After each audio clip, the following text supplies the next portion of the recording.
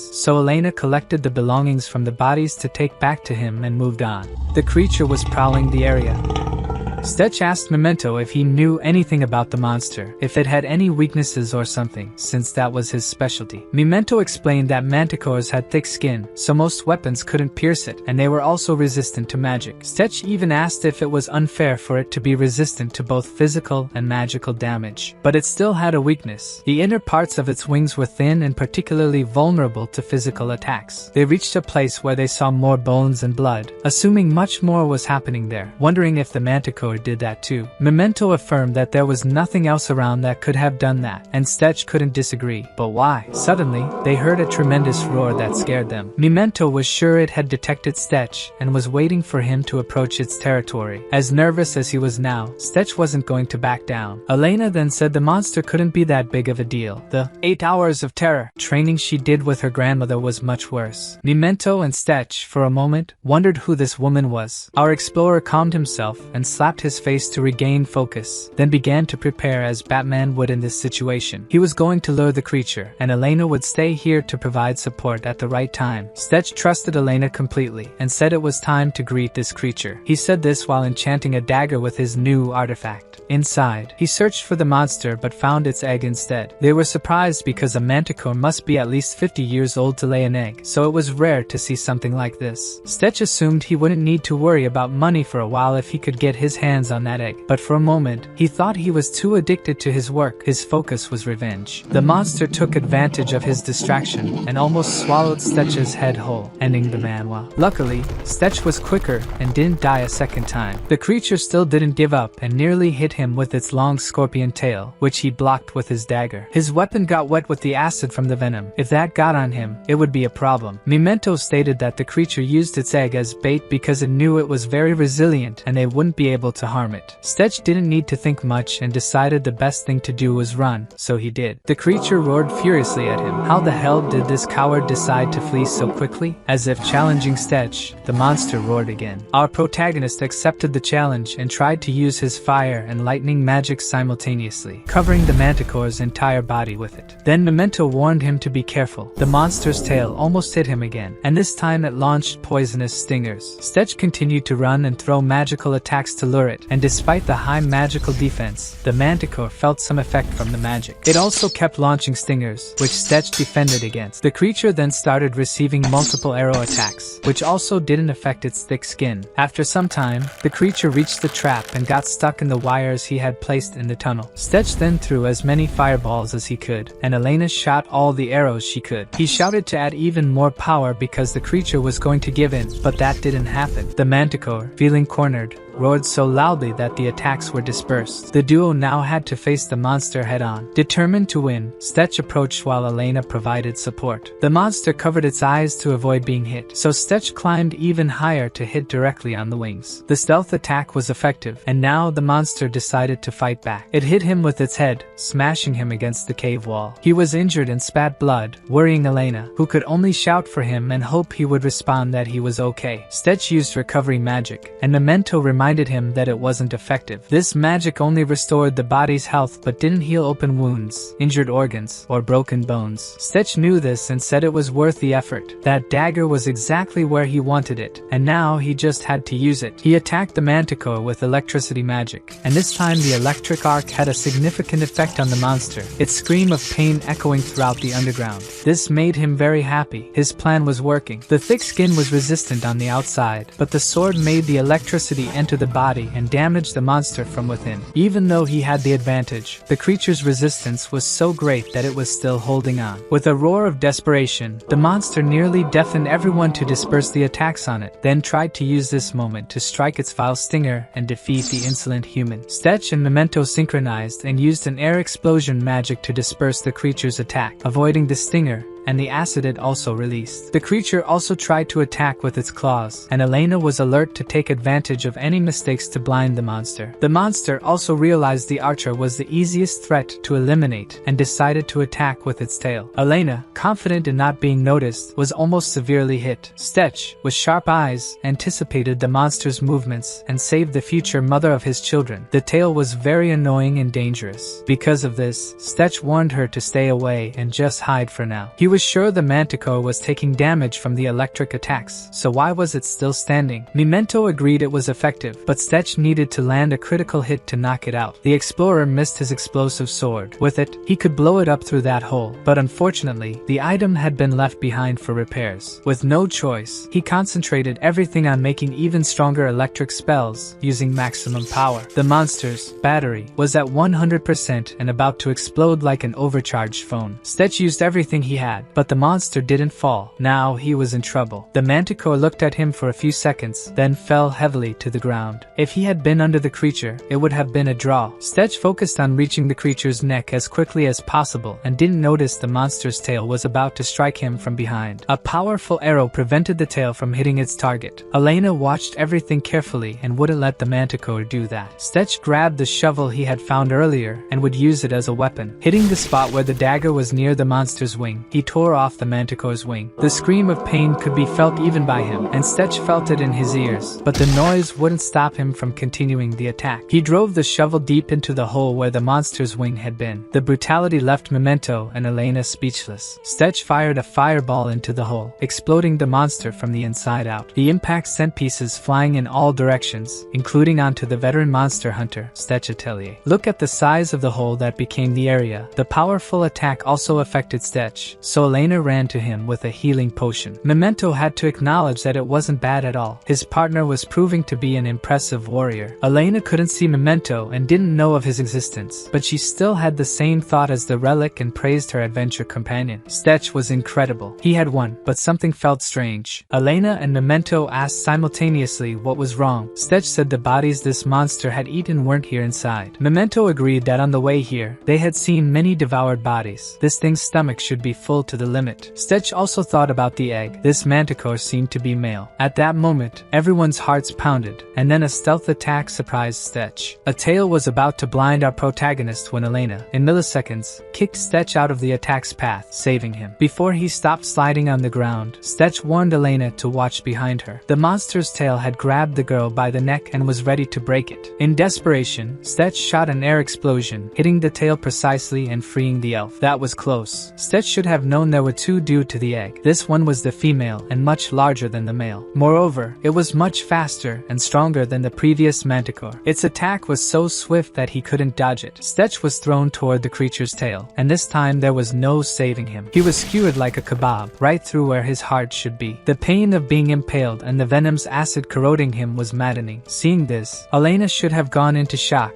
but Stetch, still conscious, ordered her to retreat again. This was the manticore the informant had reported. Its wing was injured. Stetch used a fireball to attack the monster and free himself.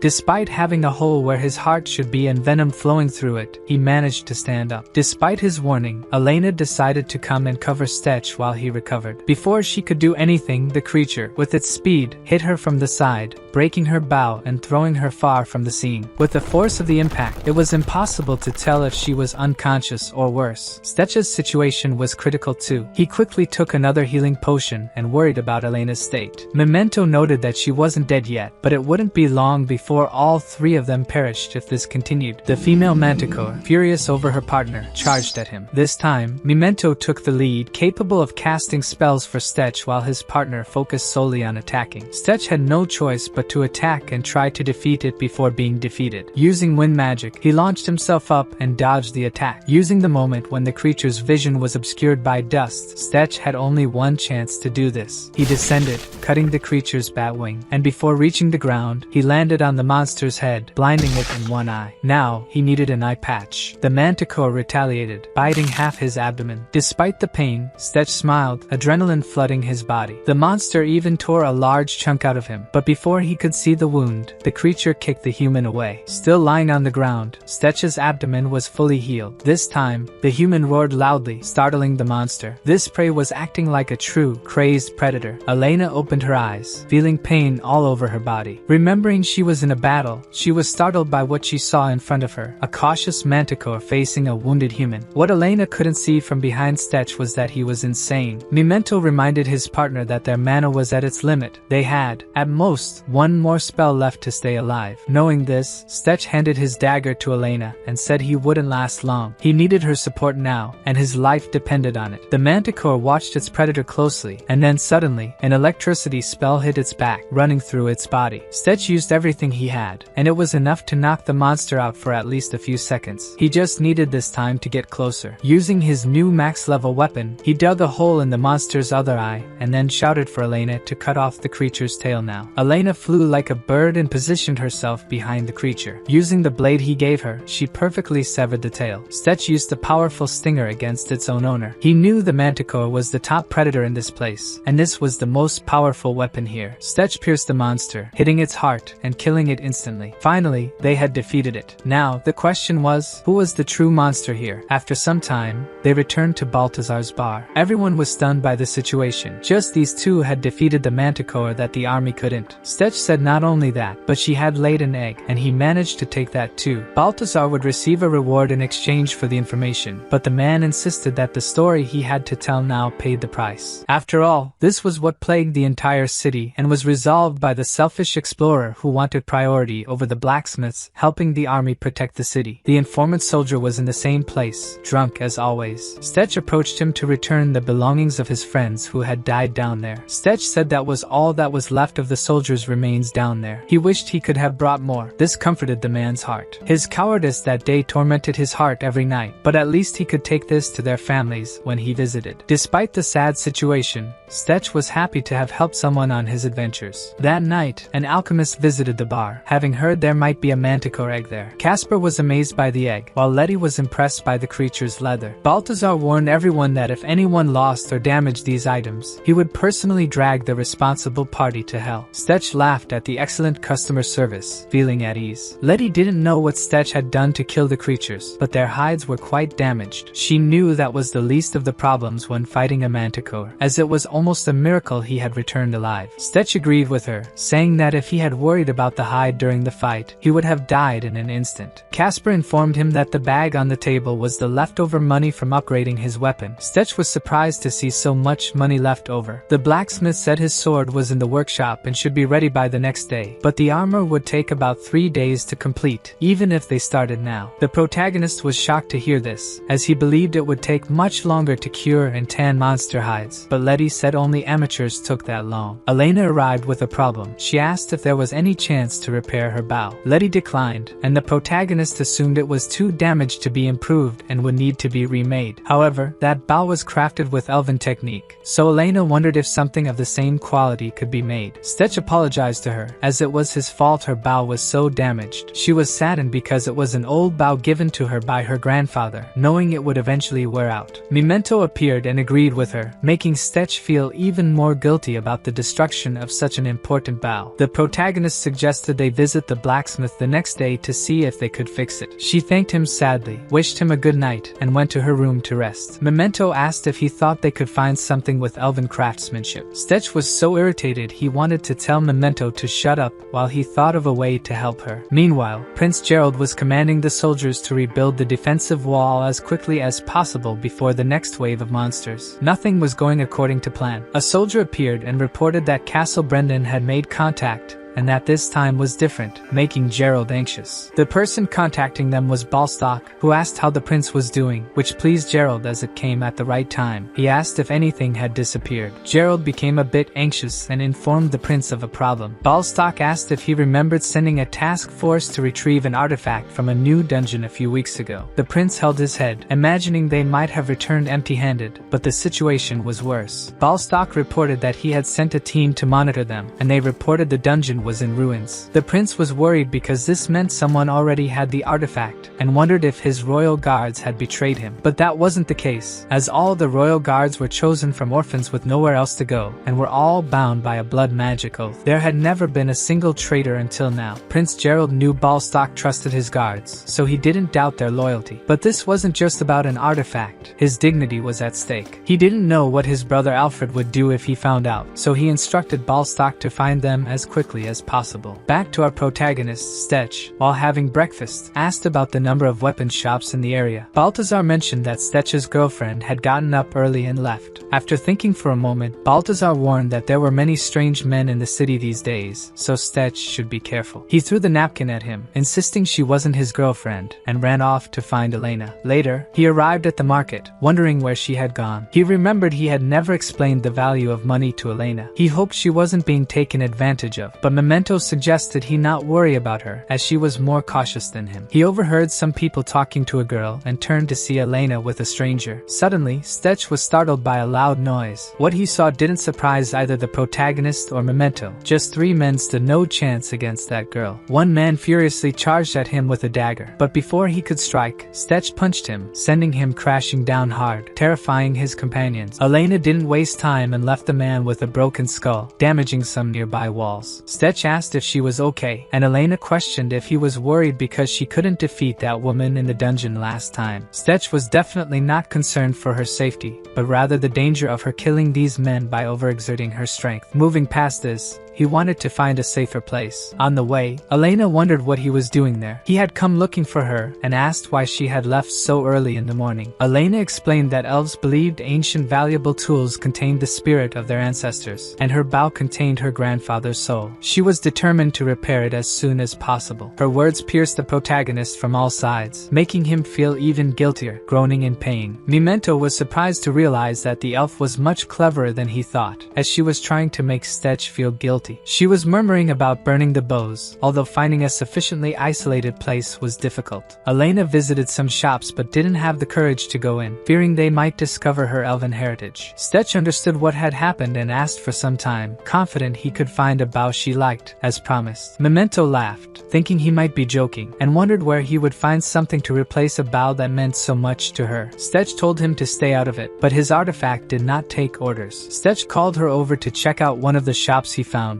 and they entered. He assumed that being a mining city, there would be all sorts of rare items available there and asked if anyone was around. Elena found some bows placed aside, and the protagonist was happy she found one she liked, which looked quite elegant. She commented that the wood of those bows was agonizing to be destroyed, and that their craftsmanship was poor. Hearing this, both Stetch and Memento were sure they would never find a suitable bow for her. The shopkeeper came out, apologizing for being busy hammering something, and asked if they were looking for anything specific. Memento asked to speak with Stetch before he talked to the shopkeeper. His artifact commented that while there was a lot of random junk, there were some rare items hidden there. The protagonist needed clarification on this, knowing that Memento saw things differently from humans. So, he asked his artifact what it saw. Memento was holding something that could be perfect for Elena but wondered what it was. Later, she looked at the weapon he had given her, and the protagonist was pleased she found a weapon she liked. Stetch was surprised by the idea of using a magical tool that adapts to the user's mana. Elena thanked him for the gift and named the weapon Le Cordacchio, which astonished him as she had already named it. The protagonist felt uncomfortable having put these cursed items in the store, and his body started to feel strange and heavier. He tried picking items that wouldn't attract attention, but Memento felt great absorbing the sweet scent of dark energy and death, making him seem worthy of being called a partner. But Stetch didn't like it at all. Elena asked when they would leave. Stetch explained that Letty said her equipment was ready, so they could leave as soon as they picked it up. Later, they left the city and soon were killing goblins, just as Goblin Slayer liked to do, kicking them like soccer balls. Stetch was on alert when he saw a goblin chief and ensured that they were close to a village called Jelen. If that was the case, the chief in the village wasn't putting much effort into protecting the surroundings. He instructed Elena to handle the others while he dealt with the big one. She confirmed she had no problem and began punishing the nearby goblins. The goblin leader charged at the malicious human with his spear. At first, it seemed like he had hit him directly, but to his surprise, the human was tough. Stetch grabbed the spear, smiled like a villain, and suggested they speed things up.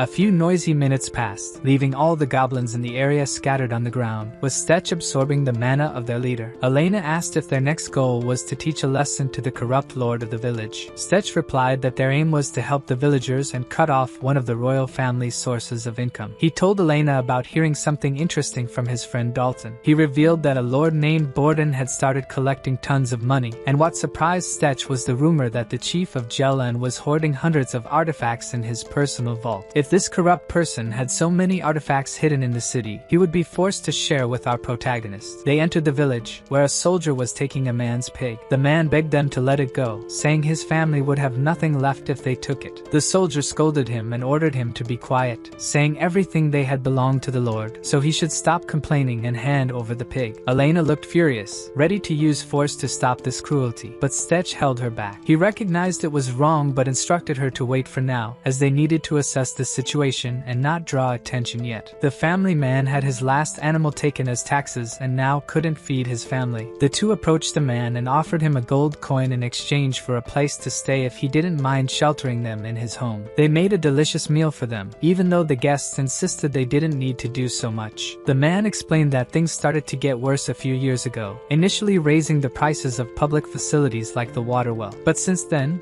taxes had increased so much that they now had to give more than half of what they produced to the town leader. Additionally, the situation was so bad that the lord didn't have enough supplies or money to leave the town. Stetch was speechless hearing the man's story. The people here couldn't save money and were indebted to the lord of the lands, everyone trapped by debt. Elena was even more furious upon learning how the men treated people in these lands, even taking the farmers' lands if they couldn't pay the high taxes. The man added that even the town soldiers weren't spared and had their wages reduced, making our protagonist think about how stupid the town leader was. By doing such idiotic things, he weakened the town's economy and security. After hearing everything, Stetch asked how the man knew so much. The man said the village bar was where you heard everything and got any information. Stetch remembered how Dalton always knew all the gossip from his town and the kingdom, and how the bar was where they should go. Later, the soldiers in the tavern were surprised because they had never seen Stetch before. They asked what his profession was, as he had just defeated a man in an arm wrestling match. Stetch laughed and replied that he worked here and there as a mercenary. The soldier was surprised to hear about the mercenary, sensing something different about him. One arm wrestling match was enough for the men to become friends, and the man offered him a drink on the house. While they were talking, the man was surprised to hear from the young mercenary that there were goblins near the village. The soldiers were supposed to keep the surroundings safe, but Stetch insisted he even encountered a goblin leader. In the end, the soldier accepted his words, but if Stetch had defeated them, they were safe again. Our protagonist mentioned he had barely escaped with his life. He even said only an experienced man like the soldier could handle that goblin leader. First, you beat a man in a test of strength and then recognize his strength and praise him. Just a few steps, and now the soldier respected him and started sharing his stories. After some mugs of mead and many stories and laughs, Stetch heard everything about the village and how the chief had a lot of money and bought all the artifacts he could. Stetch then revealed to the men that this was perfect, as he had an incredible artifact with him and was interested in selling it. The men's greedy eyes gleamed like politicians eager to embezzle money, making Stetch disappointed at how easy these idiots were to read. The man laughed and admitted that their chief would buy any artifact, even if it had fallen into a used toilet. If the young man took it to the castle, he would get a good price. He explained that these matters were handled by Grandmaster Chelsea. Stetch left the bar a bit tipsy. Elena remarked that he took a long time, asking if he got the information. Our protagonist felt embarrassed for making her wait so long. They talked a lot and drank too much, but he got the information. While walking, Elena commented that she didn't understand why humans liked drinking that bitter liquid so much. After some time, the elf mentioned they were being followed. Stetch picked up a stone, used an artifact to enhance it, and threw it in the direction of the person, showing he knew they were being followed. He simply ordered them to leave if they wanted to keep all their teeth, but instead of fleeing, they gathered to confront the outsider mercenary, shouting at him to hand over the artifact and leave the town. Before the man could say another word, Elena broke the soldier's teeth. Using her knee, She stomped on the man and jumped 3 meters into the air. Even Stetch was surprised, telling her not to attack people while they were talking. He even commented that he didn't know how he had managed to defeat her in the past. Memento made sure to mention that our protagonist only won because he was buffed by him. Before Stetch could join in to help, she had already broken the teeth of 5 soldiers. After a few minutes, all the soldiers were tied up. When Stetch saw the leader of the soldiers, whom he had befriended at the bar, he made sure to kick him in the face. He then approached the man and asked how they had assembled this group so quickly to come after him. Was this all planned from the beginning? It seemed they had a habit of robbing people around here. But he asked, who is the boss organizing this? These idiots couldn't be capable of doing this on their own. He said he wanted the person's name right then. If he didn't speak in 3 seconds, his fingers would be the least of his worries. After much persuasion, the man didn't hesitate to say that the person responsible was Grandmaster Chelsea. This left our protagonist doubtful, but the man confirmed it was Lord Chelsea who sent them here. He even explained that the Grandmaster ordered them because Duke Borden had been spending too much money on artifacts, so they needed to replenish the town's funds. Stetch was embarrassed to realize that the men hadn't even thought about stealing for themselves. They were just following orders for this idiot. He then asked if they knew where this person kept the artifacts. Before the soldier could respond, the man from earlier intervened, saying they didn't know. He shouted that Lord Chelsea was very cautious about spreading his information. Not even a common soldier knew where the artifacts were. Stetch agreed that made sense, but the soldier from before shouted that he knew something suspicious. Near the chief guard's barracks, there was an unusual post. He mentioned seeing them taking a large piece of meat down there. Stetch quickly asked, "What use is this information?" "I don't want to know about a pile of meat," the soldier replied. "Are you dumb? How is this useless? If there's a large amount of meat being taken down there, it means there's a wild monster. This means the monster guards the dungeon or the place where the town chief stores his valuable relics." Then we are shown the chief of Gel and Borden. The man received a visit from the Grandmaster named Chelsea. He came to ask if there had been a response from Prince Laptors. The town duke said he didn't need to be impatient. They should only worry about fulfilling the order, which was to increase the artifact collection for him. The duke explained that he was particularly interested in the latest artifacts they had collected, especially this last one, which was worth more than the other 2 combined. Borden said they had to send these artifacts for the prince to see personally. If everything went well, they would be set for life. He emphasized that Chelsea's job was to ensure nothing interfered during this time. Now, back to our dear explorer's house. He was staying at a villager's house and had hidden the guards he defeated last night in that house too, before executing his plan to steal all the town chief's relics. These people couldn't leave and reveal his presence in the town, so he told them, "If you don't make any noise, you can leave alive after I finish my job." Our protagonist then prepared some kind of potion while telling Elena they should get ready to infiltrate that well and get the town chief's treasure. If they were smart, there would be many protective traps in that well. Even though he didn't know exactly what was down there, the best way to get in was through the well itself. Elena had no objections but asked how he planned to enter that well without any guards noticing and how he would deal with the possible monster inside. While preparing a potion, Stetch said that the monster inside was definitely a living, biological creature. Since it ate meat, it was a carnivorous creature. All they needed to prepare was a special meal to keep it calm. While staring at the potion that would solve this part, he wondered, "The problem now is getting out of there. How will I do that?" He replied that in this situation, he would need Elena. She had to cause a distraction at the right moment so he could escape the place. He said she could use any method to draw attention, even throwing a meteor on the town. The important thing was to distract all the guards. After hearing this, she wasn't worried. He would go in alone, deal with the monster, and escape with the artifacts. This had to be very dangerous. She asked, "Why can't I go with you? Am I just an obstacle? Is that what you're saying?" Smiling, our protagonist said that wasn't the case. It was a 2-sided operation. She was definitely important to help him escape while staying outside. Then he asked, "Can you do that?" With these words, she was very pleased while admiring her artifact and said yes, he could count on her for everything. At night, while our protagonist observed the place, he heard a noise that caught his attention. Looking closely, he saw it was a pig Elena had hunted and said it was a good job. It was bigger than he expected. He then took his dagger and said he would prepare the perfect meal for the creature by adding the potion he had prepared and cutting some pieces. Elena observed the place he would have to invade and said there were many soldiers there, asking how he could get past all of them, especially carrying such a large piece of meat on his back. The protagonist was almost done climbing the castle and regretted having to carry something so big. He climbed the wall but now had to pass unnoticed by the guards. Choosing a spot, he found the well the soldier had mentioned. Using his stealth, he entered the castle and then opened the well, from which a horrible smell came out. out. He said this was definitely from a monster, so there was a very large monster down there. Memento told his partner to be quicker and throw the food before the guards noticed his presence. While trying to throw a huge piece of pork down, he heard the familiar name Chelsea. A man approached, asking the guards if they were doing their patrol job well. Although they said nothing unusual was happening in the regions, he ordered them to increase security and stay more alert. Stetch hid and was barely noticed by the soldiers. With his heart still racing, he said this was thanks to his reflexes, which had increased with experience. Memento commented that the man was their chief and was even stricter. If they were ordered to increase security at this moment, it was because they were about to do something important. Stetch also didn't understand the point of collecting so many artifacts just to keep them stored in a room. They talked while Stetch was holding on at the well's entrance. He said that once he was sure the bait was taken by the monster, he would go down. After some time, he jumped into the well. He commented that his nose must be broken because he could barely smell the horrible odor he had smelled earlier. His thought was interrupted when he heard the breathing of something very big in front of him, a sleeping monster that he recognized as a Burnapa. Memento wondered how they managed to bring this monster from the swamps to here. Stetch said it was very interesting, showing that nothing was impossible if you had a lot of money. He passed calmly in front of the monster and said he had used a very large dose of sedative. It definitely wouldn't wake up for some time. Memento still didn't understand how they managed to keep this creature under control. What were the humans doing? After walking, Stetch reached a locked door. He commented that for a normal person, this would be an obstacle, but for him, there was no lock good enough that he couldn't open. It didn't take long before he was standing in front of a room filled with treasures. In all directions, he saw a lot of gold and jewels. More importantly, Memento told him to look further ahead. When he did, he was surprised because it was exactly what he was looking for. He checked the artifacts and saw that the dagger and the helmet were nothing special. They didn't compare to his Barak artifact on his wrist. Memento, almost drooling, told him to give them all to him to eat. Stetch did so, and upon consuming the two artifacts, Memento increased his capabilities. His mana limit went from 850 to 3250. His lightning ability evolved, unlocking a new skill called Tesla. Observing all this, a sort of system window, not much explored by us, appeared. He realized he was much stronger now, but there were still many abilities locked that needed much more mana than he could currently handle. This motivated him to become even stronger. He handed over two artifacts, but there was still one that was different. He tried to open the vial to understand what it was, but he couldn't. So, he decided to take it with him and study it later. After collecting as much gold as he could carry, since gold is very heavy, he encountered a now-awake monster on his way out. Damn! The effect didn't last long at all. He grabbed his dagger and quickly stabbed the creature in the neck. Before he could execute an explosion skill, another monster hit him, throwing him far away. The blow was strong, dragging him several meters on the ground and even making him bleed from his mouth. He wanted to leave unnoticed, but it looked like he would have to fight this creature. Stetch prepared to cast a wind spell, but it was nullified, almost causing him to be fatally struck by the giant monster. He didn't understand what was happening. Memento said there must be dispellium embedded in these walls,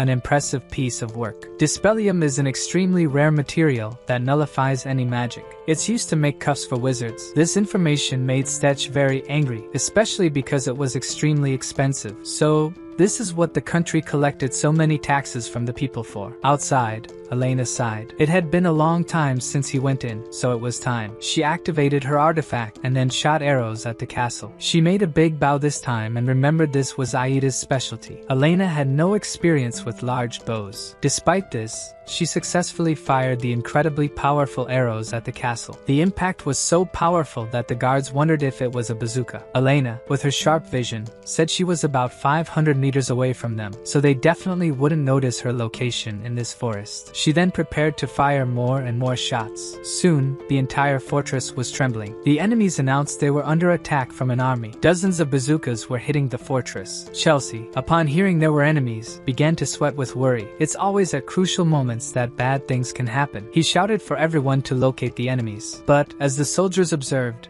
it seemed they couldn't react or defend themselves. One of the men on the wall noticed the shots were coming from deep in the forest, and shortly after realizing this, he was hit by one of the arrows. Chelsea shouted for them to enter the forest and find the enemy. It's just one person. Borden, realizing the attack, went to Chelsea to get information about what was happening. The man warned it was very dangerous to be outside. Someone in the forest was destroying the castle. They ordered the bridges to be raised so no one could enter the castle. Observing this, he said they couldn't stop her. her. Her next shot perfectly hit the bridge chains, causing it to collapse to the ground. Even the girl was surprised by this attack power. It was difficult to control. While Elena caused chaos at the castle, deep underground, Stetch fought the creature. Unable to use magic, how could he defeat such a large monster? Memento, acting as an advisor, said that when they couldn't use mana, he was also affected by it. But that wasn't so bad. This was the perfect opportunity for Stetch. The protagonist was furious. How could this be perfect for him? Was he going crazy? Then, he remembered that Stetch had worked hard to get a new sword and armor. Was his partner an idiot after all? Motivated by his companion's words, he found an opening and attacked the creature from behind, stabbing the blade into its neck.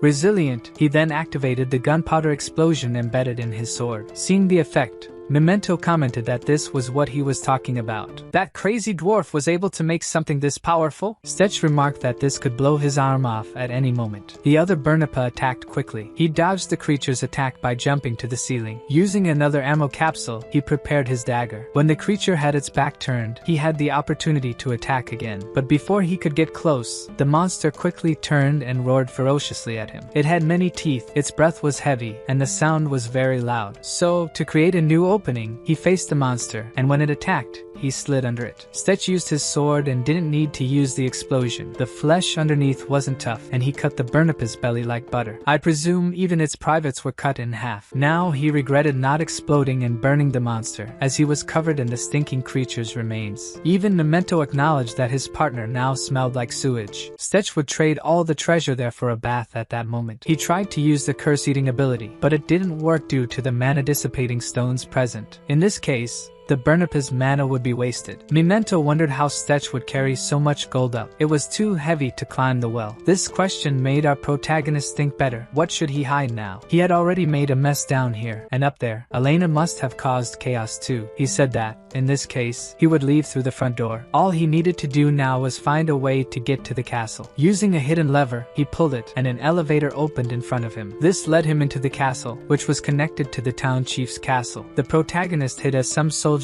ran down the corridors, shouting that the castle was under attack and even the gate bridge was broken. Stetch, hiding, had no doubt that only Elena could cause such a commotion. Using his animal instincts, he analyzed the location of everything nearby that made noise. He knew where the stables were and heard the soldiers saying the enemy's weapon was arrows, but not normal ones, and that the bridge couldn't be closed. After that, he was sure it was Elena and decided his path. Jumping out a window, he headed to the horses. It didn't take long for the guards to see someone without armor riding a horse while carrying a sack so large it might be heavier than the horse itself. Stetch managed to escape and decided to head straight for the village. During the ride, Elena joined him, asking if the plan worked. He said only half of it was done so far. The next part was to go to the city. She reminded him that they would be followed from all sides now. Did Stetch plan to fight the soldiers? No, he was just going to the village, and after some time, they arrived in the city. He asked Elena to stay hidden and do what he had asked when he gave the signal. Stetch prepared a large fireball and lit up the entire city with a flame so large it drew everyone's attention. Then he shouted as loudly as he could, "Listen, citizens! This is your only chance. Leave this city immediately. Escape this oppressive regime. If you want a new beginning, use this and leave this city now." At Stetch's signal, Elena threw the sack, which must have weighed 2,000 kilos, into the air. Our explorer, an outlaw, used a wind spell to spread all the treasure and jewels throughout the town square. The man who took him in and all the villagers couldn't believe the absurdity of what was happening. Soon, Chelsea and his soldiers reached them in the city and questioned what the outsider was doing. "Why are you spreading the treasure you just stole? You won't leave here alive." Stetch said a few words. "I'm returning it to the owners." Unable to argue, Chelsea ordered the soldiers to kill the thief. Although he disliked Chelsea, Stetch knew these soldiers were just following orders, so he used his ice magic to immobilize them. For a few hours, they wouldn't be able to stop the townspeople from taking the scattered gold and escaping. "This is a warning," said Stetch before fleeing. "If the leader of this town continues as he has, his life will not be spared next time." And that was how Stetch made the town of Belen empty of inhabitants. The next day, they were far away, and the protagonist still hadn't managed to get rid of the bad smell on his body. Elena could hardly stay near him. After trying his best to get rid of the smell, how about using a perfume? He distributed all the gold to the villagers, but he brought this with him. He revealed to Elena that it was actually an artifact. The girl, upon inspecting the vial, managed to open it easily, which he didn't understand, as he couldn't open it with all his strength. Stetch took the vial and checked what the artifact's effect was by touching the liquid. When he discovered the effect, Stetch said Elena should keep it. Despite being an apparently important relic, Elena didn't accept it. Stetch then explained that it increased the physical abilities of the bearer and would be very useful for her. Even with the explanation, the elf girl wasn't happy. Memento then spoke in his mind, saying he shouldn't be so stupid about certain things. Ever since he met the girl, she had shown repulsion for cursed relics. Unlike magical artifacts, relics were something they remembered with sadness. Knowing this from Memento, he apologized to her, saying he wouldn't pressure her to accept something she didn't want. She was speechless, but in her mind, Elena remembered that despite being proud of her strength, she was weak compared to Stetch. Her magic didn't compare to his, and in physical combat, she had been defeated by other humans. Even her precious bow was destroyed because she wasn't strong enough. These memories weighed on her mind. What if she had been a burden to Stetch all this time? Elena then decided to ignore her anger at the relics and took the vial. Our protagonist had changed his mind about it, but Elena told him to shut up, and then she quietly said, "If I'm expelled from my village because of this, you'll take responsibility for me." Those words, even the dumbest Stetch would understand the meaning. Tell me in the comments, do you know what this means? He then takes the entire bottle of perfume. Our protagonist asks how she is feeling. Is she okay?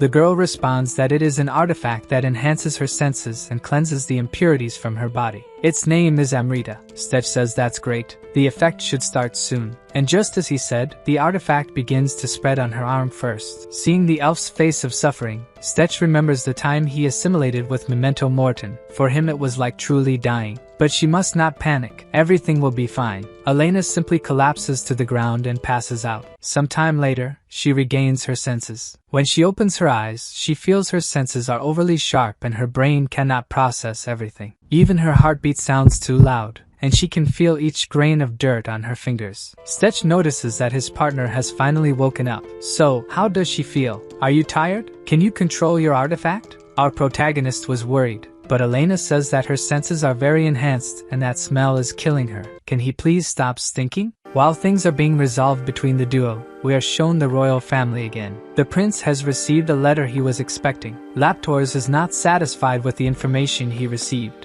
To avoid repeating what he read, the prince hands the letter to his general, Mark McDowell, to see for himself. It seems that Noble, who was sucking up to the prince and promised to deliver very valuable artifacts, was robbed by someone. The prince says he doesn't mind the lost artifacts, only his image being tarnished because someone dared to steal something that was his. Mark asks if they should go after the thieves, and the prince says that's obvious. An offense to him is an offense to the royal family and must be punished. The prince, whom our protagonist hates so much, orders his general, Mark, to be responsible for tracking down this unknown person who is tarnishing the royal family's reputation. The man, holding one of the highest positions of power in the kingdom, accepts the mission to bring back the head of this person. Then, we finally return to our duo of adventurers. It seems strange, but the horse complains about being mistreated by Stetch, and somehow the animal feels superior to the human. After all, it is he who has beautiful legs warming his back. Elena, despite being blindfolded,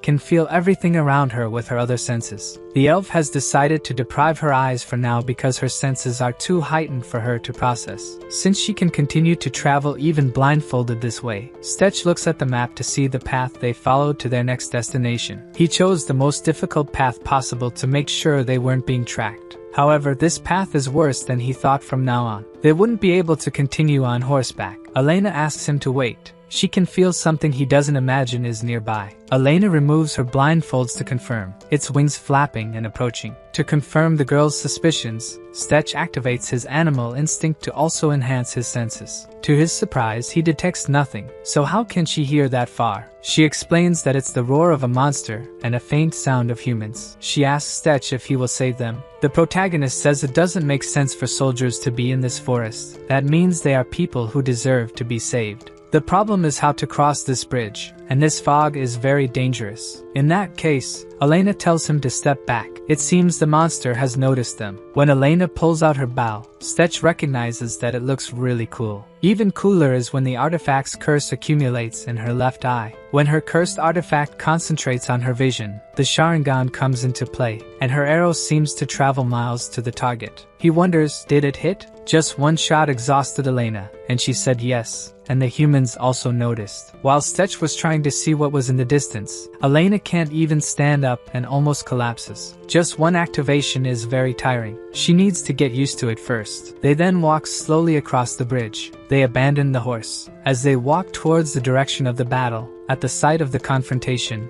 the humans are injured. It doesn't even seem like they came out victorious. If it weren't for the external help, they would have died. While they were still treating the injured, the duo arrived at the scene. And what surprises Stetch is that unfortunately the group in trouble was that annoying guy. It didn't take long for that guy to call out to Stetch and say that this world is really small. They met again. Damn, Stetch thinks, what is he doing here? What is he planning? And the guy doesn't answer, he just says that fate is saying he should join his group. Stop resisting. Even if he refuses, he says he should at least join the meeting to find out what they are doing here, and that Stetch can help. He also greets Elena. He didn't immediately recognize her beauty due to the bandages and large coat. And after all, why is she blindfolded? Stetch seems to get annoyed with Memento because his artifact recognizes that Elena is better than him. It seems the girl is already mastering her artifact. Despite not wanting to do this, they follow to the camp of the thieves. They are camping here because the path ahead requires a bridge to pass. They are still building it. Stetch then asks what this has to do with fighting monsters out there. Then Garrett responds that they seem tasty and they need to eat to survive. Just thinking they would eat those monsters makes Elena nauseous. Are all humans that disgusting? Garrett knows that Brian Gosling doesn't want to go with him, but still, he insists on going to the group meeting to hear about their plans. Maybe he'll feel like helping them, and nothing like a good argument. He remembers that the bridge they need to move forward is destroyed. So, only when his group builds a new bridge they can pass. The only way to cross the mountains is via a bridge or using a cave, which is very dangerous. Knowing that the only way is to build a bridge or go through a cursed tunnel makes Stetch curious about the cause of the bridge's destruction. Despite Garrett's arguments, Stetch does not agree, so the man asks for at least a favor from him. So, sometime later, Stetch was using electricity to take down the monsters surrounding the camp. The humangos are powerful beasts, and yet they were annihilated by Stetch's enhanced electricity magic. The poor monsters were destroyed so thoroughly that there wasn't even anything left to eat. Garrett, having seen the powerful magic before, was still amazed because this was even more brutal. What kind of training has this guy been doing for this? This magic is even more powerful than conventional electricity magic, but Stetch knows it consumes a lot of mana, so it's not something he can use freely. Elena says Stetch seems tired. Doesn't he want to rest a bit? But in fact, he wants to test more abilities. He forms a concentrated shape of his electricity magic and asks Elena to inform the direction of the monsters. The elf, with her senses even sharper than Stetch's, says they are 400 meters to the right. Then, with a concentrated shot, he fires and hits the school of monsters flying towards them. The target was hit perfectly, but one monster survived. It screamed fiercely, causing Elena to suffer with her sensitive hearing. Unfortunately, among the monsters were some harpies. These creatures are much more powerful, and Garrett's group decides to help defeat them. However, Stetch yells for them to back off or they'll get hurt. When the protagonist prepares to make another electricity shot, Garrett yells for his companions to step back or they'll become barbecue. Stetch uses the full charge of his Arca magic, the Surge. A wave of electricity crosses the entire sky and destroys all the aerial monsters in front. This level of destruction was something no one there had ever seen in their lives or even knew was possible. Garrett, watching this, tells his companions that this is why he insists that this guy join them. After the magic, Garrett orders everyone to collect the monsters' bodies and help the injured. After using so much power, Stetch is a bit tired. Garrett even questions why he is making so much effort if he doesn't like him. He also says that the girl, from afar, the protagonist, is tired due to being stunned by the noise. So, the best thing to do is for them to join to rest. They don't need to help. And that was how 2 days passed. While they rested, Garrett's men managed to rebuild the main bridge. Garrett offers food as a reward. Thanks to the two adventurers, the monsters stayed away since then. Those things dominated the territory and were eliminated. Now this place will be safe for a long time. Garrett was explaining that they will be safe here for some time, and can even charge a toll for the new bridge they built. Their discussion was interrupted when the little dwarf came to inform that their pursuers were spotted near this place. They did not expect this, so Garrett runs to the location to check if they are safe. They are not friends, but Elena asks if they should help. Stetch doesn't admit that he likes these people, but decides he will investigate alone. Elena should stay here and keep an eye on the situation. It didn't take long for the two to be watching from afar a caravan that stopped near the mountains. This group has been following them for a long time, and they've had countless fights while being hunted. And this time, it seems the group is bigger, with more mercenary soldiers. Judging by that flag, he recognizes whose soldiers they are. They hired a mercenary group called Drakes. They are powerful, so they won't be able to provoke them and run away. Despite everyone in the room recognizing the strength of this group, Stetch had no idea who those people were. Garrett explains that they are famous in the kingdom, especially their leader named Garrett. He is called the Dragon Destroyer or Dragon Slayer. This surprises Elena. A human managed to kill a dragon? The truth is that man never killed a dragon. It's just propaganda he created himself. But that doesn't mean he isn't really powerful. He then asks why that special name must have a reason. The explanation is that the artifact he carries with the dragon head is called Spiratus. It can shoot explosive bullets like a dragon's shot. Despite Garrett's words, Elena questioned why that seems impressive. For a moment, Garrett forgot he was talking to two monsters, but he argues again that it has infinite bullets, as it can eat stone and shoot explosions. Memento tells his owner that this is easy, that artifact is no big deal. Anyway, Garrett didn't convince the two that that man is really powerful, and so far they have only fled from that group. But now their plan is to defeat them. Stetch questioned if they are counting on his help. Garrett responds that of course, after all, Stetch is the strongest member of this group. Our protagonist never accepted joining this group, and questioned why Garrett can't infiltrate them and kill everyone. After all, they have the artifact that makes people invisible. Irritated, the man says it makes you invisible, and if it were possible to make other people invisible, they wouldn't even be here asking for Stetch's help. Memento, speaking in our protagonist's head, says the man is telling the truth. The ability to enter another astral dimension costs a lot for the user. Just one person would already be impossible. And it was only with this explanation that our protagonist understood why Garrett was so tired in the battle they had. If Stetch decided to help, Elena asks what they should do. Stetch questions if she would be able to defeat them. Everyone here shooting arrows. Although they are powerful, there are many obstacles to the location. If they are discovered, they will lose their advantage. Stetch then asks if the little dwarf can use that magic to make people sleep. Garrett explains that that man is not a mercenary for nothing. That kind of magic has no effect on them. His mercenaries wear armor with magical protection. After hearing all the things they can't do,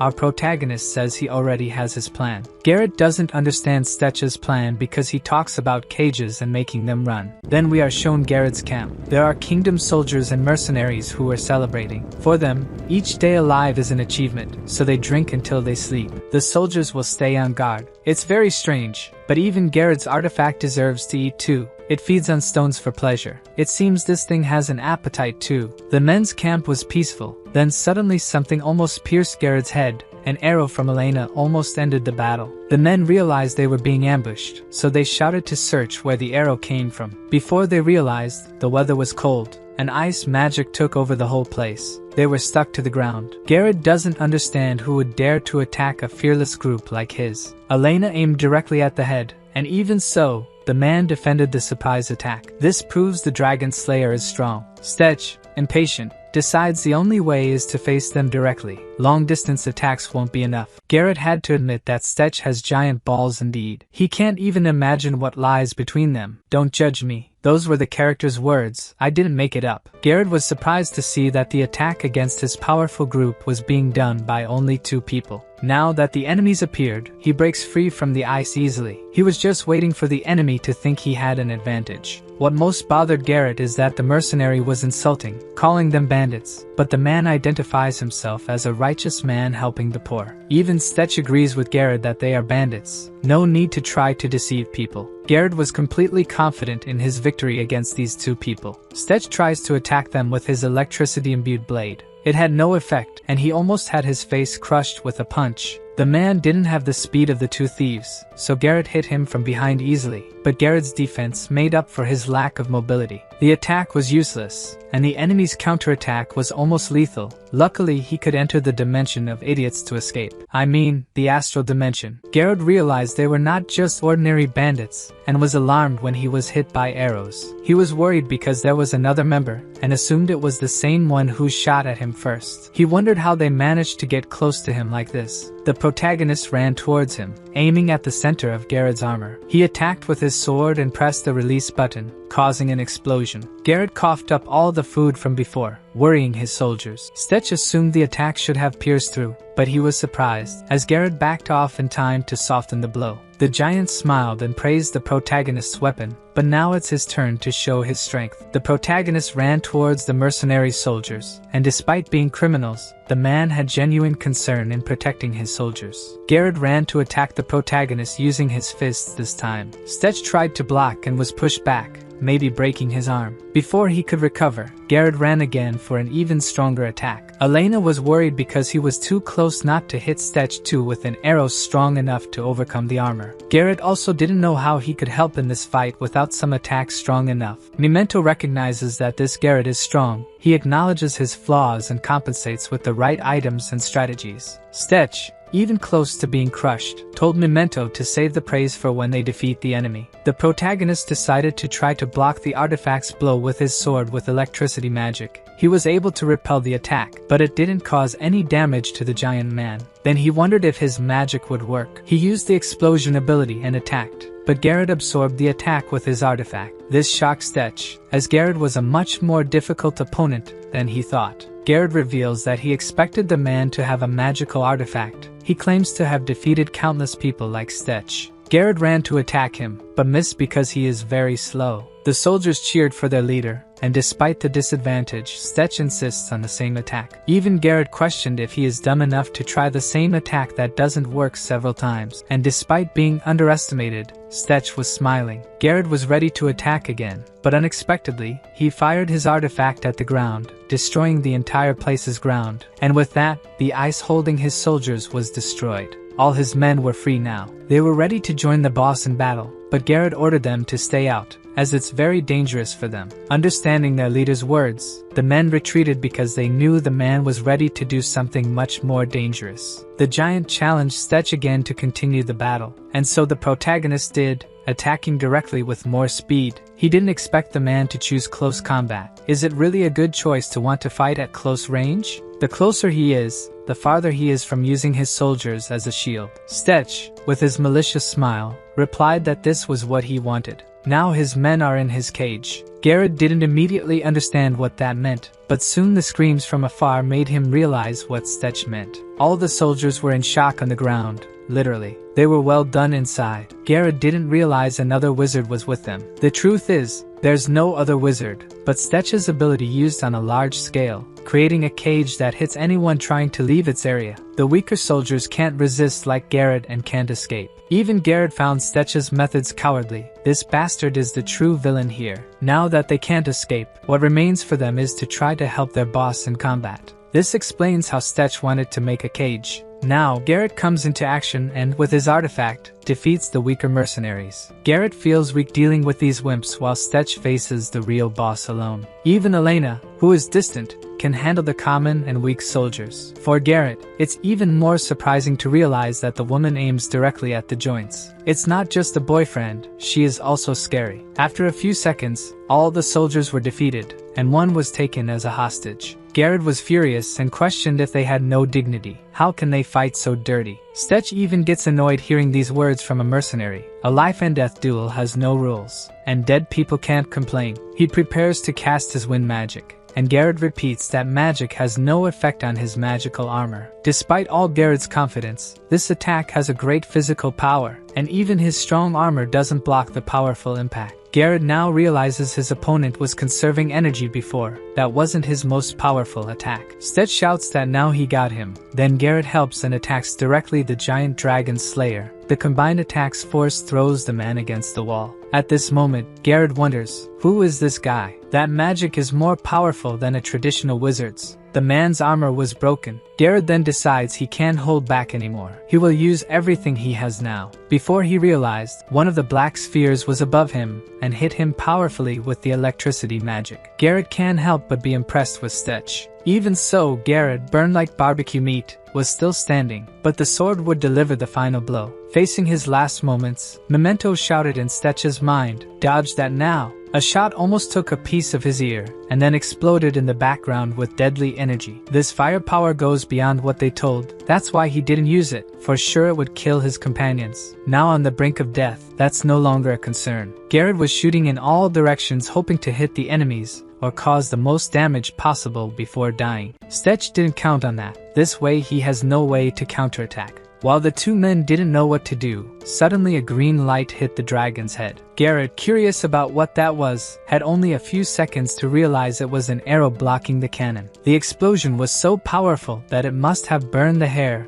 of everyone near the place. Of course, the responsible was Elena. Only the girl could hit an arrow with such precision. After the defeat of the mercenary leader, only the rest of the troops were left, who were like trash compared to the trio. And so, they were all eliminated the next day, after a long night. The people were working to repair the destroyed things, and Stetch stayed up all night on watch. Elena questioned why he was making so much effort, and even denying to admit he wanted to help these people, the bandits who rob the rich from the royal family and distribute to the poor of the kingdom. Stetch and Elena were called to Garrett's tent. He was very grateful and also wanted to show something important to Stetch. Something that was kept, then he places it on the table. It was simply Garrett's artifact. It turns out that Stetch had donated this to them, but the man refuses. He says he doesn't deserve the merit of having this, it's Stetch's. The only reason is that none of his men can use this artifact. To demonstrate, Garrett uses the artifact. It changes appearance and size depending on the user. The point is that only Garrett, who had a powerful physique, could withstand the rebound of this thing. Anyone else would lose an arm. Stetch had no intention of using something like this, as it doesn't suit him, but Memento suggests to his selfish partner to offer it to Elena. The protagonist even asks why Memento is being so generous with her. Memento explains that this is an investment. Stetch, as his partner, will have more chance of success in his mission if he makes this girl even stronger to support him. It's not charity, it's an investment. And if so, our protagonist offers it to Elena. He makes her take the gauntlet while holding her enchanted bow, and as expected, it adapts to her body, so she can use the relic and hold the enchanted bow.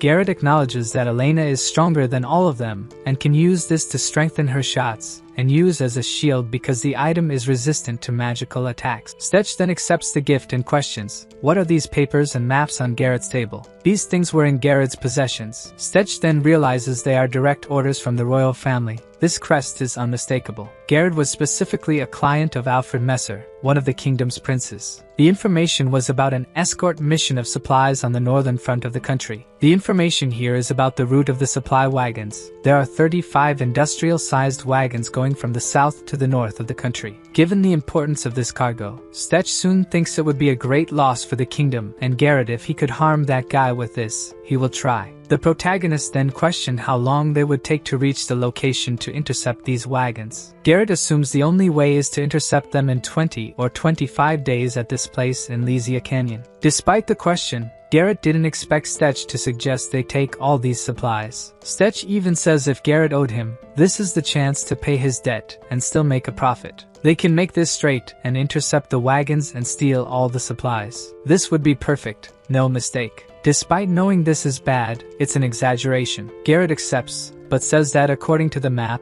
it seems the distance is short, but it's immense. They wouldn't reach in time if they went around the canyon. The only way is to go through the underground dungeons. However, the risk is even greater, as they would face much more powerful monsters than harpies and humangos. Garrett's words had the opposite effect on Stetch. He became even more determined to defeat all the dungeons that exist on the way to the location. This makes Garrett rethink if this lunatic won't end up killing all of them. So, after some time, Stetch was in front of a dangerous dungeon that crosses the canyon. This dungeon is rank S and its entrance emanates a terrible energy. Stetch thanks the man's guidance and heads to the cave's entrance. Memento comments that it's probably one of those death worms that is the boss of this dungeon. Even though they saw the cave's entrance from afar, until they reached the entrance, there are a lot of obstacles. Stetch was even discouraged by the work it would take to cross all this. However, A strong explosion caught his attention, and when he went to check, Elena had the ability to destroy all the rocks along the way. Memento, admiring, says that's what a true archer is. I say more, these are the curves a beautiful archer should have, like those of Olympic archers. You comment if they are amazing or not.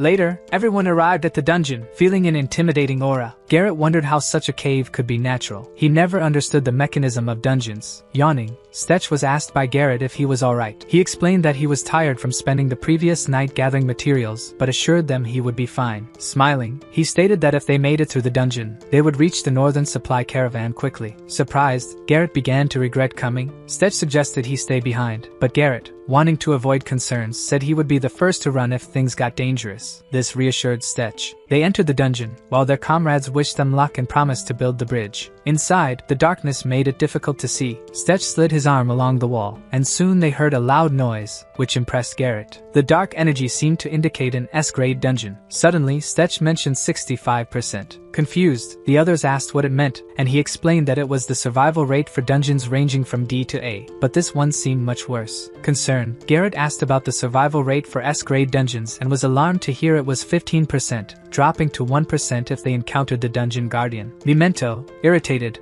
urged them to focus on moving forward. They delved deeper, and along the way, Memento Morton warned to watch out for traps behind them, as there were magical traps. Stetch used an automatic reflex to grab the two and quickly moved away. He looked at the trap and was certain they were magical traps. Elena was constantly scanning the area with Amrita but didn't notice anything and had no time to react. Stetch clarified that they were magical traps, so she couldn't detect them with her senses or mana flow, and most people were killed without even knowing what hit them. Memento commented that he was lucky because he was alert. Garrett asked Stetch if they could move forward, worried about the dangerous traps. Stetch suggested using an air blast to destroy the stones with the traps, an idea that pleased Garrett despite the risks. Memento considered that continuing to cast spells could exhaust their mana or cause the cave to collapse. Stetch reflected on the options, but Memento reminded him that the traps were triggered by living energy, suggesting that Stetch use the ring under his gloves to conceal his energy. Stetch, using his cursed equipment, covered his energy with a dark aura. Although he felt nauseous, he found the idea of using the curse interesting since it didn't consume much mana. He asked the others to stay back and moved forward. They reached a huge magical trap. Memento instructed Stetch to pass through it, which he did cautiously. To his surprise, everything seemed to work as expected. Garrett asked what he was testing, and Stetch,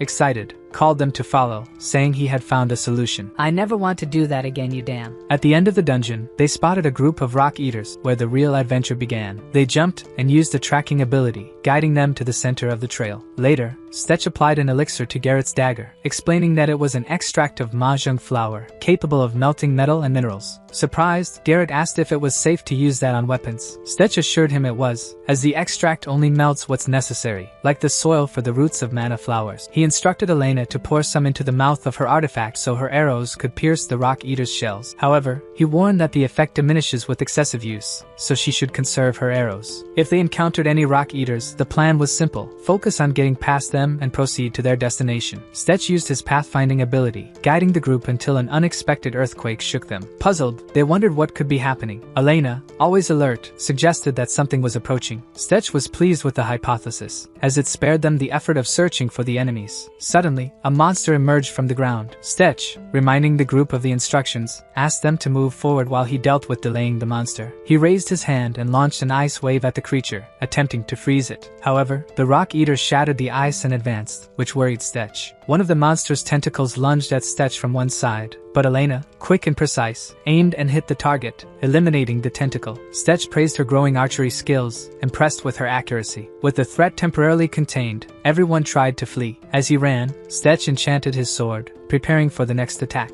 It didn't take long for another rock eater to emerge and attempt to attack him, but he sliced it in half with a decisive strike. However, more monsters emerged from the ground, attacking him in a group. Garrett, realizing the danger, rushed to help him, blocking some attacks and giving Stetch a chance to react. Even so, Stetch knew they couldn't face all those monsters alone. He instructed Garrett to keep fleeing, reminding him it wasn't the time to fight. As they ran for their lives, Elena, with her strengthened arrows, easily destroyed the approaching beasts. They kept running until they found an empty cave. Seeing a door, they quickly opened it, entered, and closed it behind them. Silence filled the place, and they sighed in relief, thinking the worst was over. But Stetch didn't let his guard down, knowing the real danger still followed them, the dungeon guardian. The guardian observed them from a distance. Memento Morton suspected it was indeed the guardian, but Garrett wanted to be sure, questioning why it only watched them without attacking. Stetch was also uncertain, so he picked up a stone and threw it at the guardian. The monster responded with a mocking smile before attacking him with an ice blast. Stetch barely managed to block it with his sword, but still got injured, bleeding. Quickly, he used a fireball to break the ice forming around him. Wiping the blood from his face, he smiled, excited to test the strength of this S-grade guardian. Concerned about how easily the guardian attacked, Stetch wondered if it was merely toying with him. The guardian retreated, seemingly uninterested. Stetch instructed Elena to cover him from behind, while he and Garrett attacked head-on. Garrett, realizing they were facing the dungeon boss, trembled with fear. Elena positioned herself at a distance, preparing her bow, while Stetch advanced with a fireball. Before the fire attack could reach the guardian, its cooling ability extinguished the flames, covering the area in a dense fog. Taking advantage of the visual obstruction, Stetch approached and attacked with his sword, but was surprised when ice emerged from the ground, wondering if it was another attack from the guardian. Elena shot an arrow that pushed the guardian back, giving Stetch the opportunity to strike with his sword. However, the guardian dodged, grabbed the sword,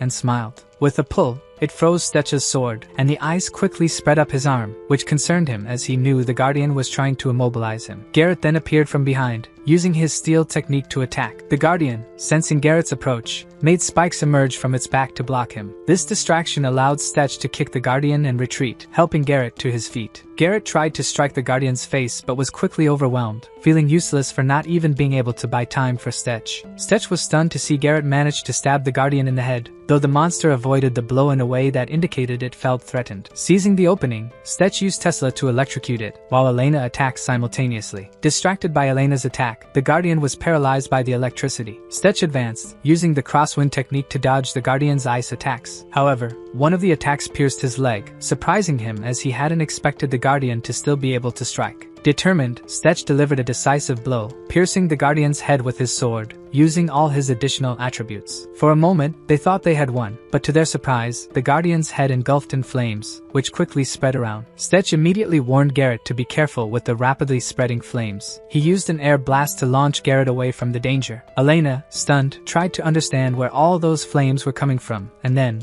a shadowy dungeon guardian, now with fire attributes, emerged before them. Confused, she questioned whether it was still the same guardian or if it had transformed or evolved. Elena jumped down, searching for the other two, when she heard Garrett groaning in pain and spotted him. Worried, she asked if he was alright and why he was alone. Garrett explained that he used the wind pressure ability to escape the fire, and upon regaining consciousness, realized he was alone. He wasn't worried, as he trusted Stetch would find a way to survive. However, he was shocked to see Stetch's body engulfed in flames, realizing he had sacrificed himself to save him. Elena was also shocked and confused, as she couldn't hear anything, not even with Amrita, and she couldn't detect Stetch's heartbeat. She feared that he had passed away, regretting not stopping him and cursing herself for feeling powerless. Assuming she still wasn't strong enough, she apologized to him. As the dungeon guardian approached, Garrett tried to get Elena's attention, but she seemed to be in shock. He reminded her that it wasn't the time to lose focus, but she remained out of sorts, believing that the mission had failed and that their only option now was to try to survive. Garrett, aware of the danger, doubted if they could escape the Guardian, even with his hiding skills. He worried about how they would get around the Guardian's flames and how they would avoid the rock eaters outside. Even so, he knew they had to act quickly, as they were the Guardian's direct target. Suddenly, an energy surrounded Stetch's body, surprising Elena, who finally heard his heartbeat. Garrett was also astonished to see Stetch's body enveloped in an aura that healed him, regenerating his flesh. This happened thanks to the passive ability of a bound soul. When Stetch regained consciousness, his artifact asked if he was ready. Stetch heard his artifact ask if he was finished, and it hurt him, as he never imagined he would go through the resurrection process. The Dungeon Guardian, sensing the opportunity, tried to attack him again, but Stetch dodged with his crosswind ability. Furious, he commented that this could be his second death, but now he had more mana than ever. With the crosswind, he pushed the Guardian back. Picking up his sword and realizing that all his clothes had been burned, Stetch cursed the Guardian. Meanwhile, Garrett and Elena, still in shock from Stetch's resurrection without a single scratch, stared at him. Garrett, terrified, asked if he was still human. Elena, with a furious expression,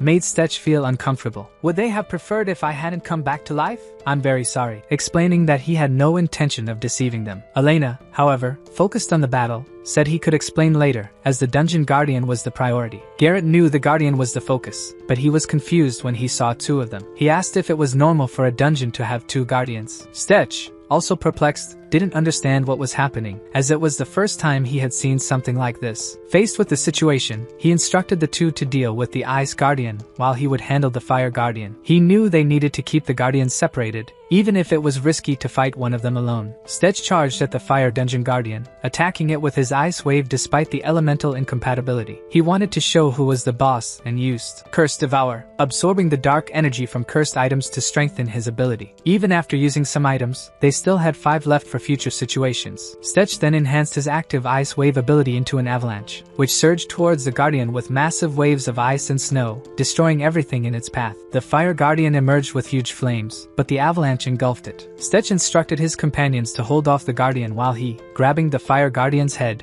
used the Ice Wave to fight one-on-one with it. Elena fired an arrow, but the Guardian caught it. Stetch was surprised when Garrett attacked the Guardian with his sword, though it was difficult to pierce the creature's body. Ice spikes emerged from the Guardian, trying to hit Garrett, but he vanished from sight. The Guardian, furious, was struck by an arrow from Elena right in the opening in its head, which made it give her a fierce look. Garrett seized the opportunity and ran, kicking the arrow deeper into the Guardian's head, pushing it back. The Dungeon Guardian then charged at Garrett, punching him in the head and sending him flying toward Elena. Ice spikes began to emerge from the ground behind her, but Garrett warned her, allowing her to dodge in time. The situation was becoming critical, and if they didn't act quickly, it would be impossible to win. The Guardian's ice blast obstructed their vision, isolating Elena, who was attacked. She tried to defend herself, but the cold energy was so intense that it froze her artifact, making her arms almost immobile. Surrounded by ice tentacles, she couldn't find a way out. Stetch instructed her to use her vanishing ability, and Garrett grabbed her, running away. A massive explosion occurred, and a rock eater emerged from the ground, attacking. Elena struggled to breathe due to Garrett's ability, but he instructed her to calm down and breathe, warning that she might feel dizzy as it was her first time. Surprisingly,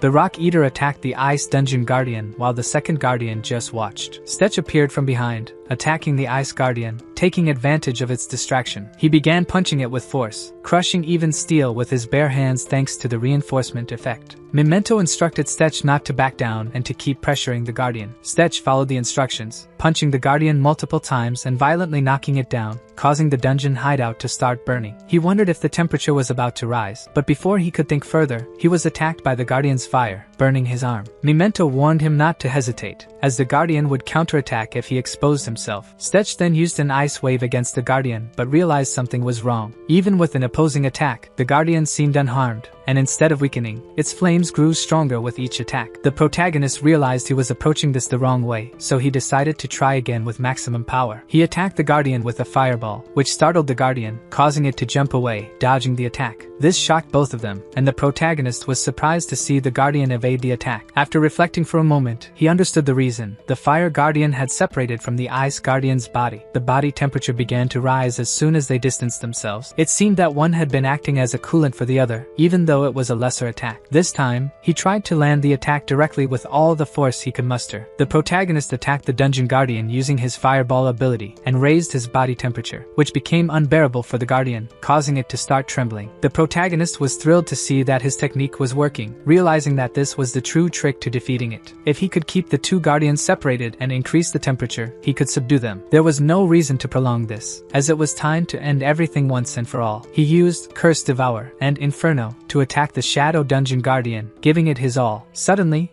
the Dungeon Guardian attacked him with flames. Avoiding the attack, he ran toward the ice boss. Memento became alarmed when he noticed that the Guardian was trying to approach the ice boss, so the protagonist instructed Garrett not to let them get close, as the ice boss was protecting the other. This was easier said than done, as Garrett wasn't sure what to do from a distance, so he asked Elena to lend him her artifact for a moment, and a firing nozzle appeared on the artifact. He shot at the ice boss, wondering if this was how the artifact was supposed to be used. The ice boss was thrown back, which made the other Guardian furious, causing it to attack. It was difficult to dodge, as the recoil effect made aiming difficult. Elena advanced to cover him, hoping that her technique would be enough to block them. She enhanced her active ability with wind gusts, transforming them into a whirlwind that pushed the enemies away with a strong gust of wind and temporarily reduced the chances of disarming the enemies within the spell's range. She was amazed, wondering if this new ability was also one of the effects of the artifact. Elena managed to push the boss back. The protagonist placed his fist on the fire boss's chest, asking if he had enjoyed his brief moment of hope, and then placed his hand on its head, saying it was time to die. Grabbing its head, Stetch used his Inferno technique to defeat the boss. Seizing the moment, the ice boss attempted to attack him, but its body began to melt. The protagonist pleased with the result, as they had finally defeated the boss. They wondered what they should do next and whether they should take the artifact, since they didn't see any passage there, so they assumed that what the dungeon guardian was holding might be the artifact. Garrett suggested they take the artifact and leave the dungeon immediately, as he wanted to get to the next location as quickly as possible. The protagonist felt the same and grabbed the artifact, wondering what it was. Suddenly, a dark energy emerged from the artifact, making Stetch feel strange. He asked Memento Morton what was wrong but received no answer, wondering if Memento was asleep. Elena and Garrett, shocked, didn't understand what was happening. Stetch, confused,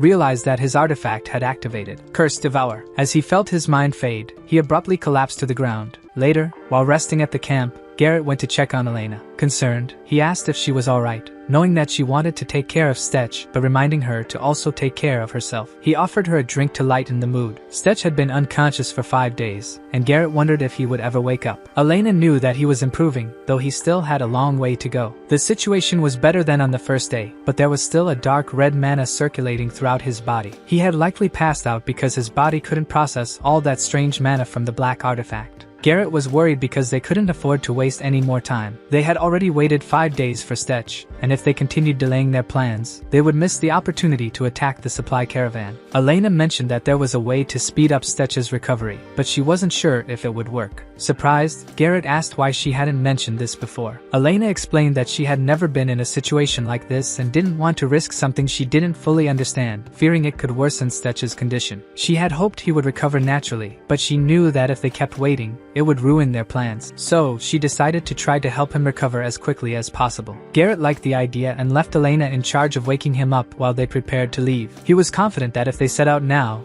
they could catch up with the caravan, so he trusted in Stetch's quick recovery. Elena took Stetch's hand, which began to glow. She knew that to overcome the dark mana, she needed pure mana to cancel it out, just as she had done before. She channeled her pure mana into his body, eliminating the impurities and maintaining her rhythm in Stetch's subconscious. Stetch, however, didn't remember where he was, his name, or what he was doing. Flashbacks of his memories appeared, but a strange flashback of an unknown man left him confused. He wondered if that was someone else's memory. In the flashback, the man was sleeping with his head on a table, and upon waking, realized he didn't know when he had fallen asleep. He was happy to see 3 people standing before him, as he had finally created new life, but wondered why they weren't moving. He then remembered that he hadn't yet given them names, so their individual minds hadn't been activated. He used magic and wrote her name, Destra, the kind and supportive elf. After receiving the name, she was able to breathe and move. He named the dwarf Axton, an annoying and stout dwarf, but fair and honest. The human was named Kayan, a stubborn and determined human. All received the gift of life, and then the man welcomed them into the world, declaring himself the creator of the world.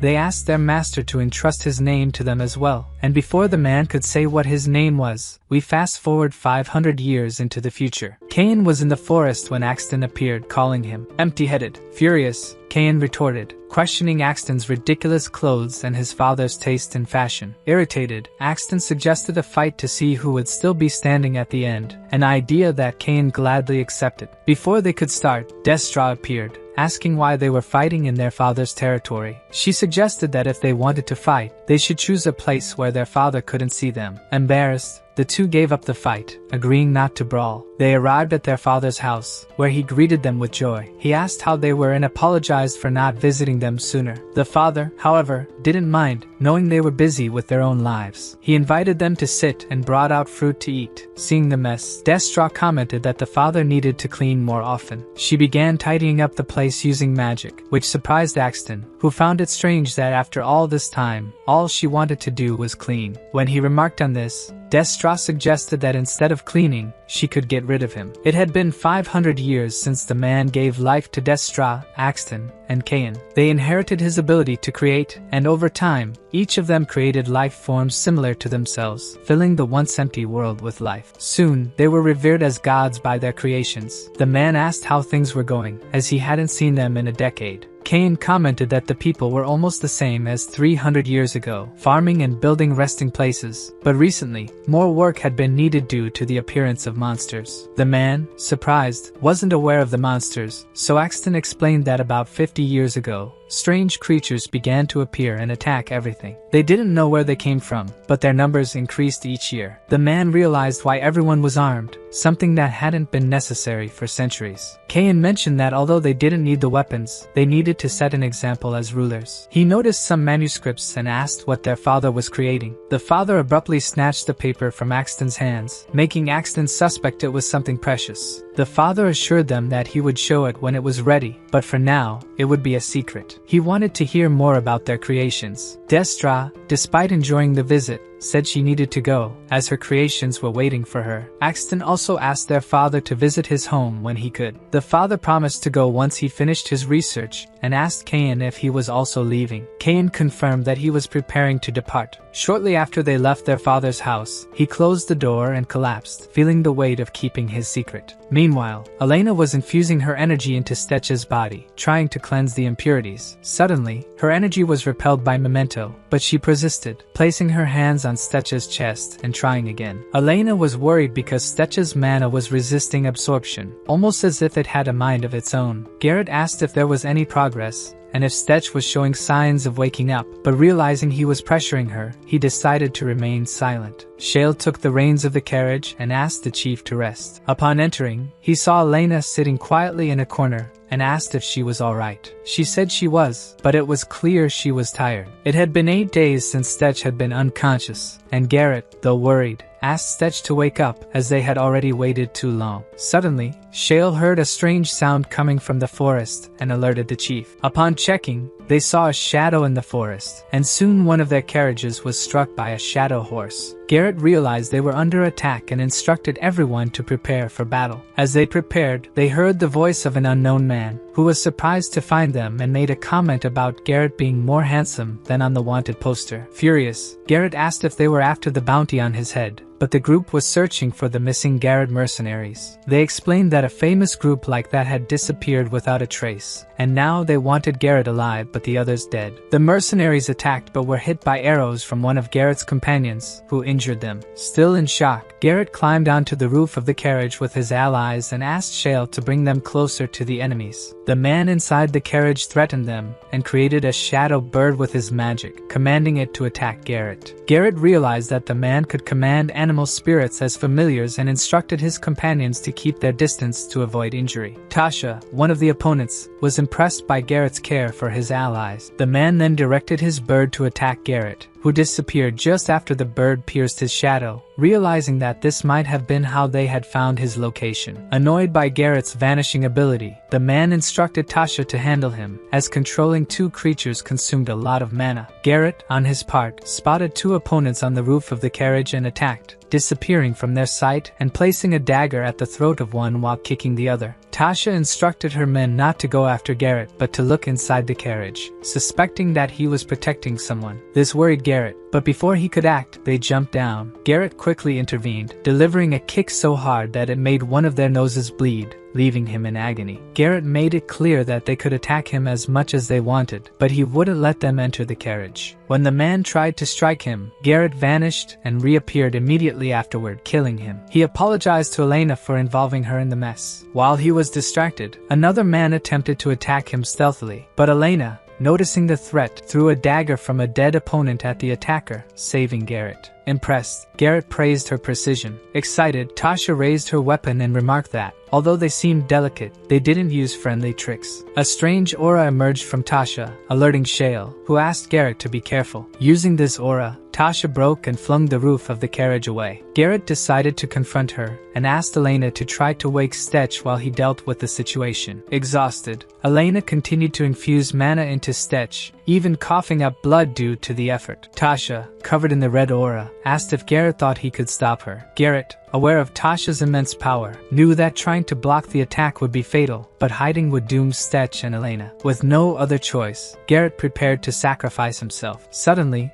a burst of wind blew the enemies away. Stetch had awakened, apologizing for sleeping so long. Later, While resting at the camp, Garrett reflected on how Stetch had managed to defeat the pursuers with a single shot of his ability. Garrett suggested that Stetch be kind to Elena, as she was willing to sacrifice herself for him. Stetch, seeing Elena asleep, agreed, knowing he owed her a great deal. After Garrett left, Stetch confronted Memento, demanding answers about the black artifact. Memento, however, said that Stetch was not yet ready to know everything, leaving him furious and frustrated. Stetch began reflecting on the visions he had, deducing that Destra and Axton might be the gods of elves and dwarves, respectively, and that he had seen the supreme being who created them. While trying to make sense of the dream, Elena woke up. Stetch, happy to see her well, thanked her for waking him up. Elena, blushing, downplayed her efforts, saying she was just fulfilling her promise to protect him. Garrett, seeing the interaction between them, called them lovebirds and asked them to join him. Stetch, irritated by the nickname, commented that Garrett was a real nuisance. They then gathered to discuss the next step. Garrett handed Stetch a pair of binoculars, pointing to the supply caravan they were pursuing. Although it was far away, Garrett was relieved that they had managed to catch up with the caravan despite the delays. He asked Stetch to get ready for the mission. Later, Garrett explained the plan by drawing on the ground, something the protagonist found unusual, but the others understood perfectly. During the discussion, one of Garrett's scouts arrived out of breath, bringing bad news. He explained that approaching the caravan was impossible because of a trainer with an Acuras, an extremely intelligent bird monster with eyesight almost as good as that of elves. Elena, though aware of these creatures, didn't know they could be trained. Garrett commented that it was possible to train an Acuras, but it had to start from birth, and they only obeyed a specific trainer. Additionally, because they were rare,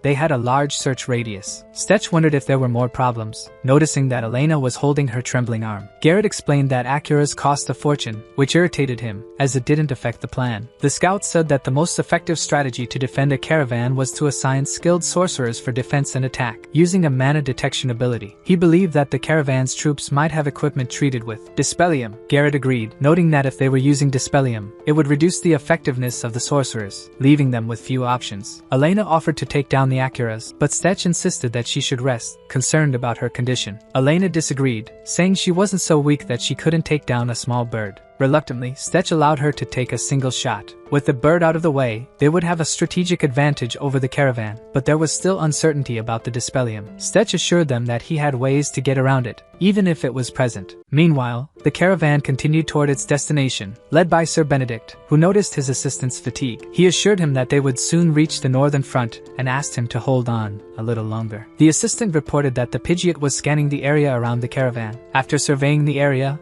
the bird returned, impressing the assistant and Sir Benedict with its performance. The Pidgeot prepared to make another round but suddenly fell dead to the ground, surprising the group. Seizing the opportunity, the bandits attacked, putting everyone on alert. Sir Benedict was shocked by the sudden attack, wondering who would dare to rob a royal caravan in broad daylight. Even with their troops well armed and protected with Dispellium, Garrett easily destroyed them. He smiled, satisfied with the progress of the plan. Sir Benedict, in a state of shock, suspected that the bandits were using an artifact powered by dark energy, which explained why the Dispellium wasn't effective against them. He ordered his troops to follow him to support the front, while the rear guard held firm. Assistant Atoll screamed in terror as he realized they were in trouble because someone was approaching from the rear. The most worrisome thing was that the enemy was a sorcerer, immune to their attacks. Memento, observing, found it amusing that they thought they could defeat him with mere shots, but he knew that wouldn't work. They were concerned because if the enemy was a sorcerer, they would need to engage in close combat, but they didn't want to show fear. Toll instructed his men to use the equipment coated with Dispellium if they could get close enough. The protagonist asked about the artifact, mentioning whether it would take an hour, but Memento reassured him that it wouldn't take more than 5 minutes. Stetch, irritated upon hearing this, thought that Memento was becoming too cocky. He aimed at the opponent and fired a beam that hit him squarely in the head, causing his eyes to roll back and turn white. The man began to tremble, which worried his friend, who asked what was happening. Before he could get a response, his companion slashed his own throat, and blood gushed out. Toll, witnessing everything, was alarmed, unable to comprehend what was happening, while the protagonist was fascinated by the scene. Memento smiled sinisterly, and his face began to emit mana, ready to defeat them all. Assistant Toll was paralyzed and confused, unable to understand what was happening to his companions, who, one by one, began to kill themselves. They were being possessed by Memento, and ended up attacking each other. After absorbing the black orb and fulfilling the requirements, Memento unlocked a new ability called Seizure. This ability allowed him to leave the ring and enter another person's body, completely controlling them. The most terrifying part was that, for an entire hour, Memento could enter and exit people's bodies at will. Toll should have paid more attention to what was happening. The protagonist, enchanting his sword, attacked and killed Toll. Memento appeared right behind, possessing one of the bodies and feeling powerful. He didn't know having his own body would be so convenient. The protagonist questioned Memento about his surprise, asking if he had never thought of this before. Memento held the sword, bringing the blade closer to the body he possessed, and commented that sometimes, when Stetch irritated him, he imagined taking over his body. The protagonist smiled,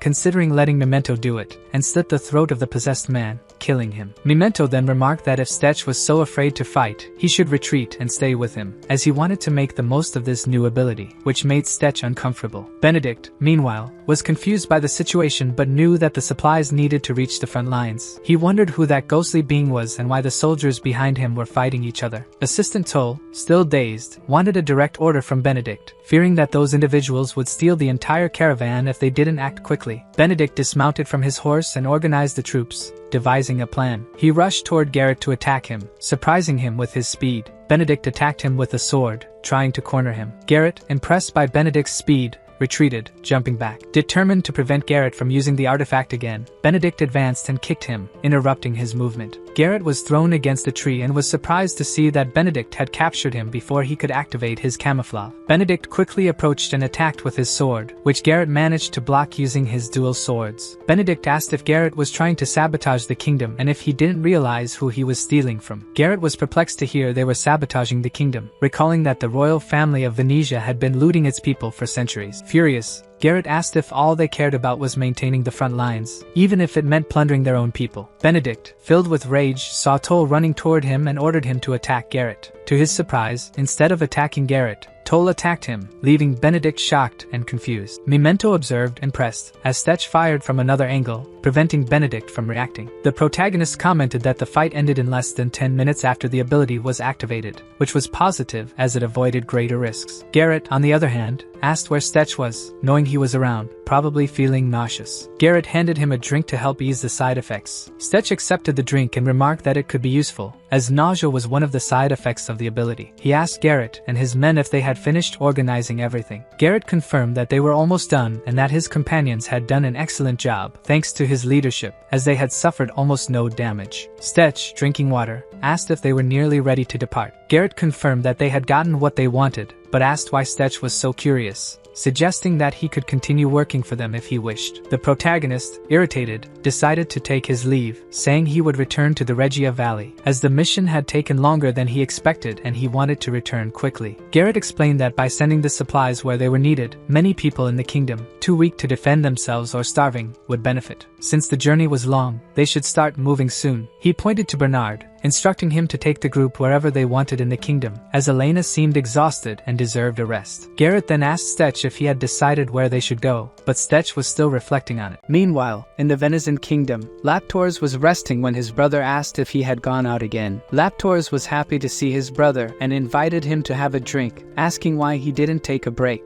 Looking at the table, he saw a bottle of Allswale 95, and his brother commented on the wonderful smell. However, Laptors' younger brother was there to know how much he had collected. Laptors said he got 3 artifacts but gave 2 to his personal guards and kept a beautiful sword for himself. His younger brother didn't like it, reminding him that he had already asked Laptors not to distribute artifacts freely, as the royal family was restricting the number of artifacts to avoid internal conflicts. Laptors thought his brother worried too much. He kept the most useful ones elsewhere and saw no reason for such concern, unless his brother also wanted an artifact. His brother replied that he didn't need one was enough to protect him. He wanted to know if there was any interesting news about their younger brother. Laptors commented that their younger brother wasn't doing anything important, was out of trouble, and had traveled but returned discreetly to the castle. As he picked up his drink, Laptors commented that this wasn't what Idril had said. At that moment, he stared at his brother and asked for honesty, wanting to know if things were really as calm as they seemed. His brother replied that, as far as he knew, things were calm, but Laptors didn't seem convinced. Although, to the public, the 3 princes of Venezia appeared friendly with each other, the reality was that the fight for the throne kept the castle in a constant atmosphere of tension and thirst for power. In this struggle, Laptors had a significant advantage over his 2 brothers, being the first in line for succession and having loyal servants like Idris and Mark, which further reinforced his power and influence. His two brothers, on the other hand, acted more like aides than true competitors. However, out of pride, either of them yielded easily. Gerald completely rejected Laptor's, which earned him the disdain of his older brother. Even though he was the farthest from the line of succession, Gerald, the third son,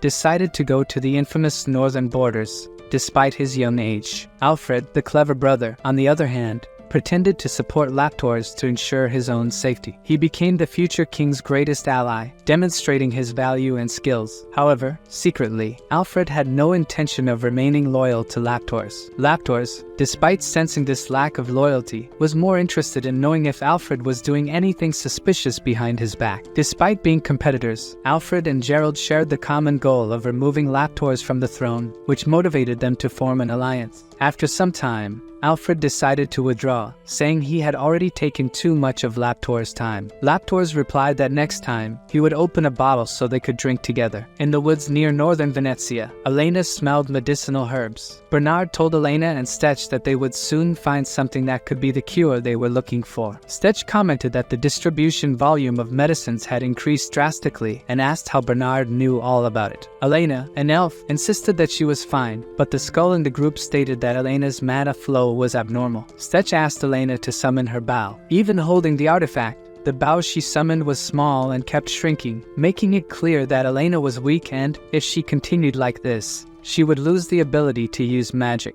Stetch made it clear that he would not listen to her until she recovered. Elena was far from pleased with this, especially because she couldn't summon her bows correctly. Stetch asked how long it had been since they departed, and Bernard replied that they should be seeing the city of Kielden soon. Upon arrival, Stetch thanked Bernard for accompanying them throughout the journey. Bernard replied that, considering everything they had done for him, he should be the one thanking them. Stetch thought about revealing his true name the next time he met Bernard. Meanwhile, Elena was in bad shape, writhing on the ground, and the skull wondered how she could remain so calm with her mana flow so unregulated. The skull grumbled about how they were all a bunch of fools for not realizing the seriousness of the situation. Stetch asked to stop the carriage, saying he would go look for medicinal herbs or anything that could help Elena. He knew that simply ingesting herbs wouldn't help mana circulation, but maybe he could find something to aid the healing process, which led him to the city of Kielden. Upon reaching a stall, Stetch asked the medicinal herb vendor if he had anything to restore mana. The elderly man kindly said no. Stetch was incredulous. How could the medicinal city of Kielden have nothing to restore mana? The vendor explained that the city sold general medicines, but no one there knew how to restore mana. Stetch became even more frustrated for not finding anything to help Elena. At that moment, an old lady caught Stetch's attention, asking him to stop causing a commotion in the village. She explained that the city had no mana restorers. She mentioned that the main ingredient for the remedy he sought was the Dunlight flower, which only grew at the top of rocky mountains, and no one had been able to reach it for months. Stetch asked if, by getting those flowers, they could make the remedy. The vendor confirmed, but the lady warned that it would be very dangerous to try and retrieve the flowers. Even so, Stetch ran off, saying he would soon return with the flowers to make the remedy. While in the forest, he wanted to understand who was erasing people's memories. The skull asked how anyone would know if their memories were being erased. Stetch thought for a moment and observed the surrounding plants. As expected, Kielden was surrounded by rare plants, a fascinating place for botanists. Suddenly, with a serious expression, Stetch drew his sword, as something was irritating him. Stetch felt a presence approaching, something very fast and enormous, judging by the energy it emanated. He realized the creature was already very close and was preparing to attack him. A gigantic insect, a drachny,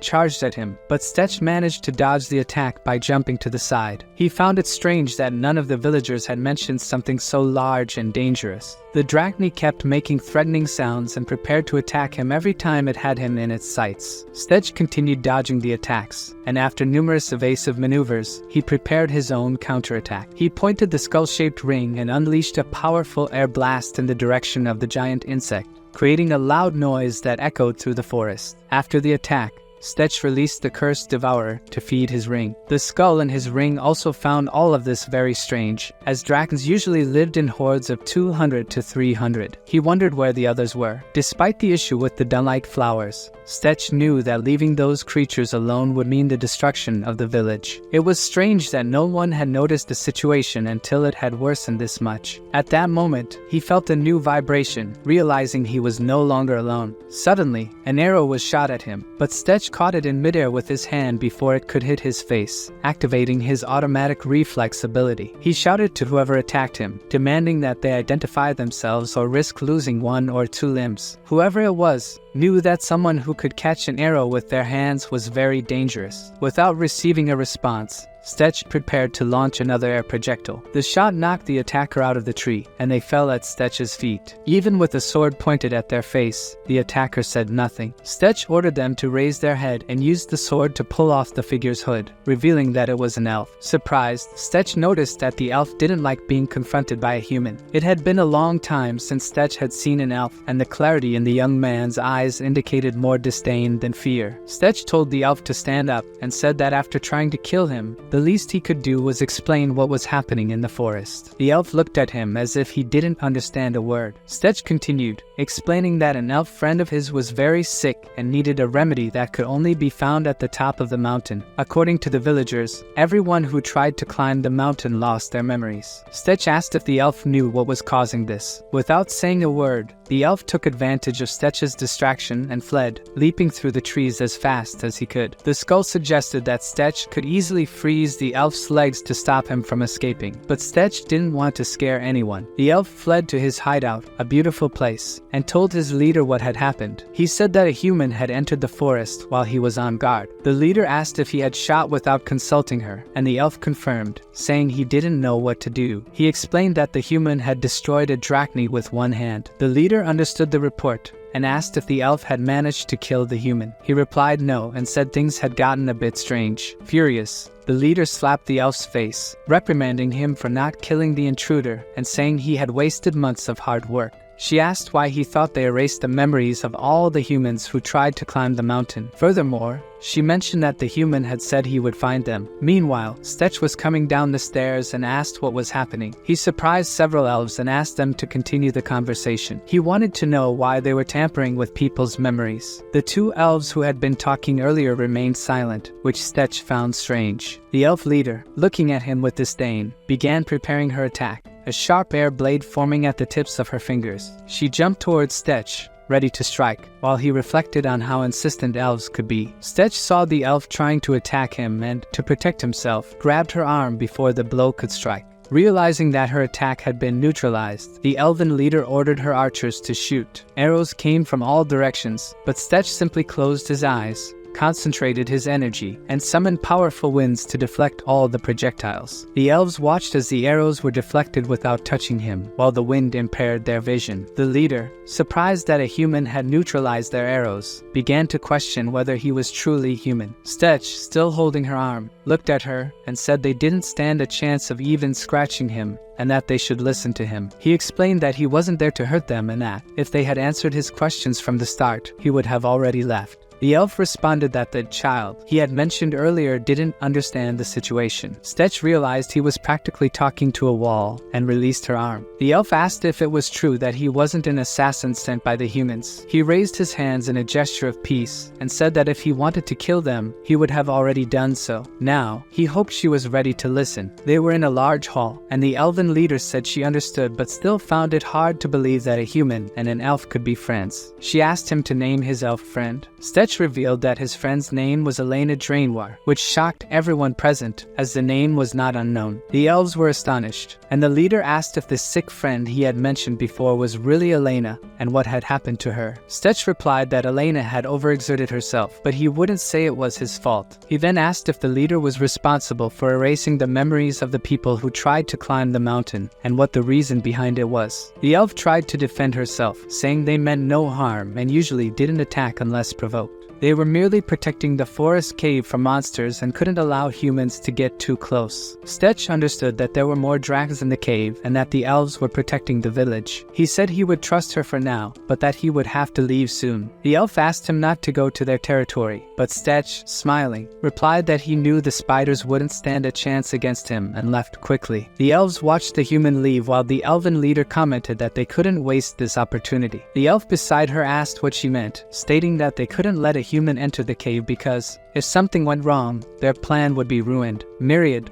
one of the elves, thought it was obvious that they couldn't hold the situation for much longer. He knew that if they didn't act, the village would be destroyed by the dragons. The leader then grabbed her younger brother, Sid, and ordered the other elves to take care of the place while they left. Meanwhile, Stetch had already returned to the place where he had encountered the first drachni. He was deep in the forest, without encountering any more creatures, and began to wonder if the first drachni had been an isolated case. Suddenly, a new drachni attacked him from above, and he quickly used his sword to slice through it, cutting it in half with an air explosion. He also used crosswinds to knock down rocks and trees around him. As soon as he dealt with the first creature, he noticed that a second drachni was about to attack him. Stetch found it strange, as these creatures usually moved in large groups. Yet now they were acting alone. The second monster spat a jet of acid at him, which Stetch found unusual. Leaping to avoid the attack, Stetch dodged the strikes while noticing a glow between the trees. For a moment, his attention was drawn to the glow, and he almost got attacked by the drachni again, but an arrow struck it, saving him at the last second. Tired of the situation,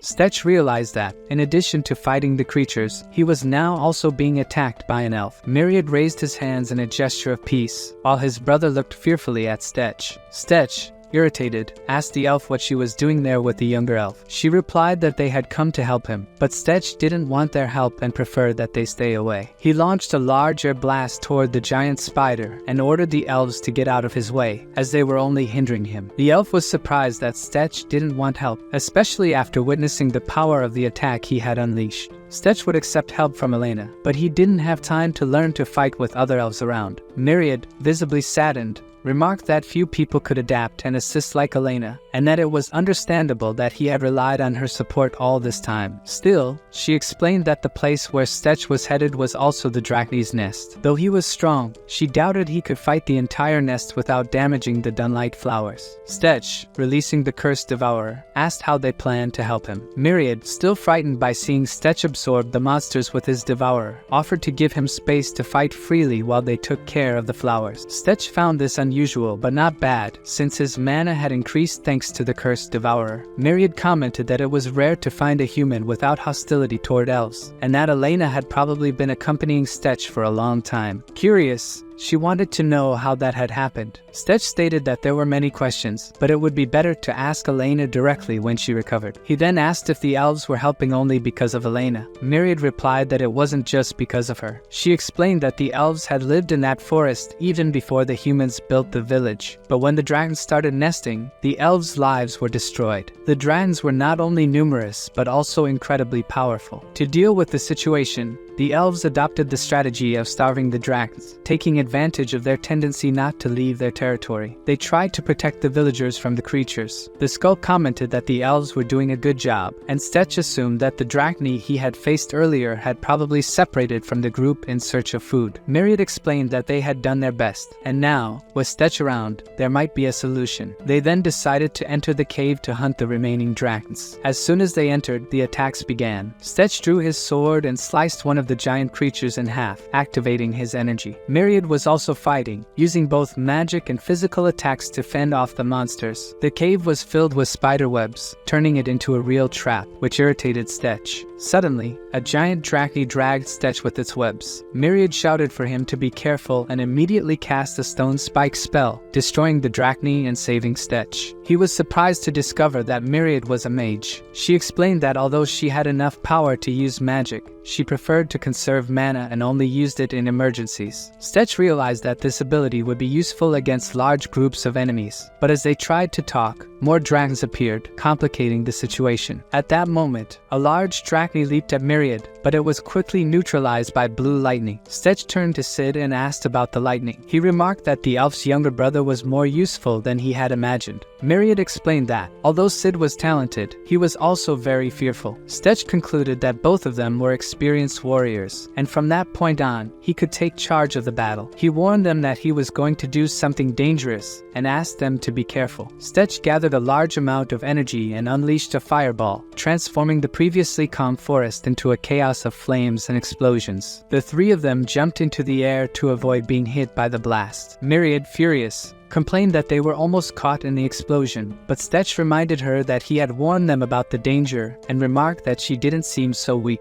Despite the chaos, Stetch realized that something was wrong. He had expected to find a field of dunlight flowers at the top of the mountain, but all he saw was a field of spider webs. They were once again being attacked by more dragons. Stetch sighed, realizing that the place was infested. Sid, worried, suggested they leave before it was too late, but Myriad threatened to decapitate him if he said one more cowardly word. Stetch smiled, certain that, despite everything, these two were as brutal as he was. Stetch and the others were surrounded by several giant spiders, with more of them continuing to emerge from a specific point. He asked Myriad and Sid to take a look at the location. Upon seeing some different flowers, Stetch asked if those were the dunlight flowers. Myriad confirmed, astonished by the amount of flowers. Stetch was pleased and asked them to gather the flowers while he took care of the rest. A violet-colored mana began emanating from him, and even his cloak expanded in size. He had reached level 2 of the cursed mantle, which enveloped his body in an aura of malevolent energy, weakening the enemies around him. Memento reminded him that he hadn't used that ability since a previous occasion, but commented that it was easy to use and hardly tired the body. He also mentioned that Stetch had evolved the ability to better suit his needs. Stetch asked if this was also an effect of the black artifact,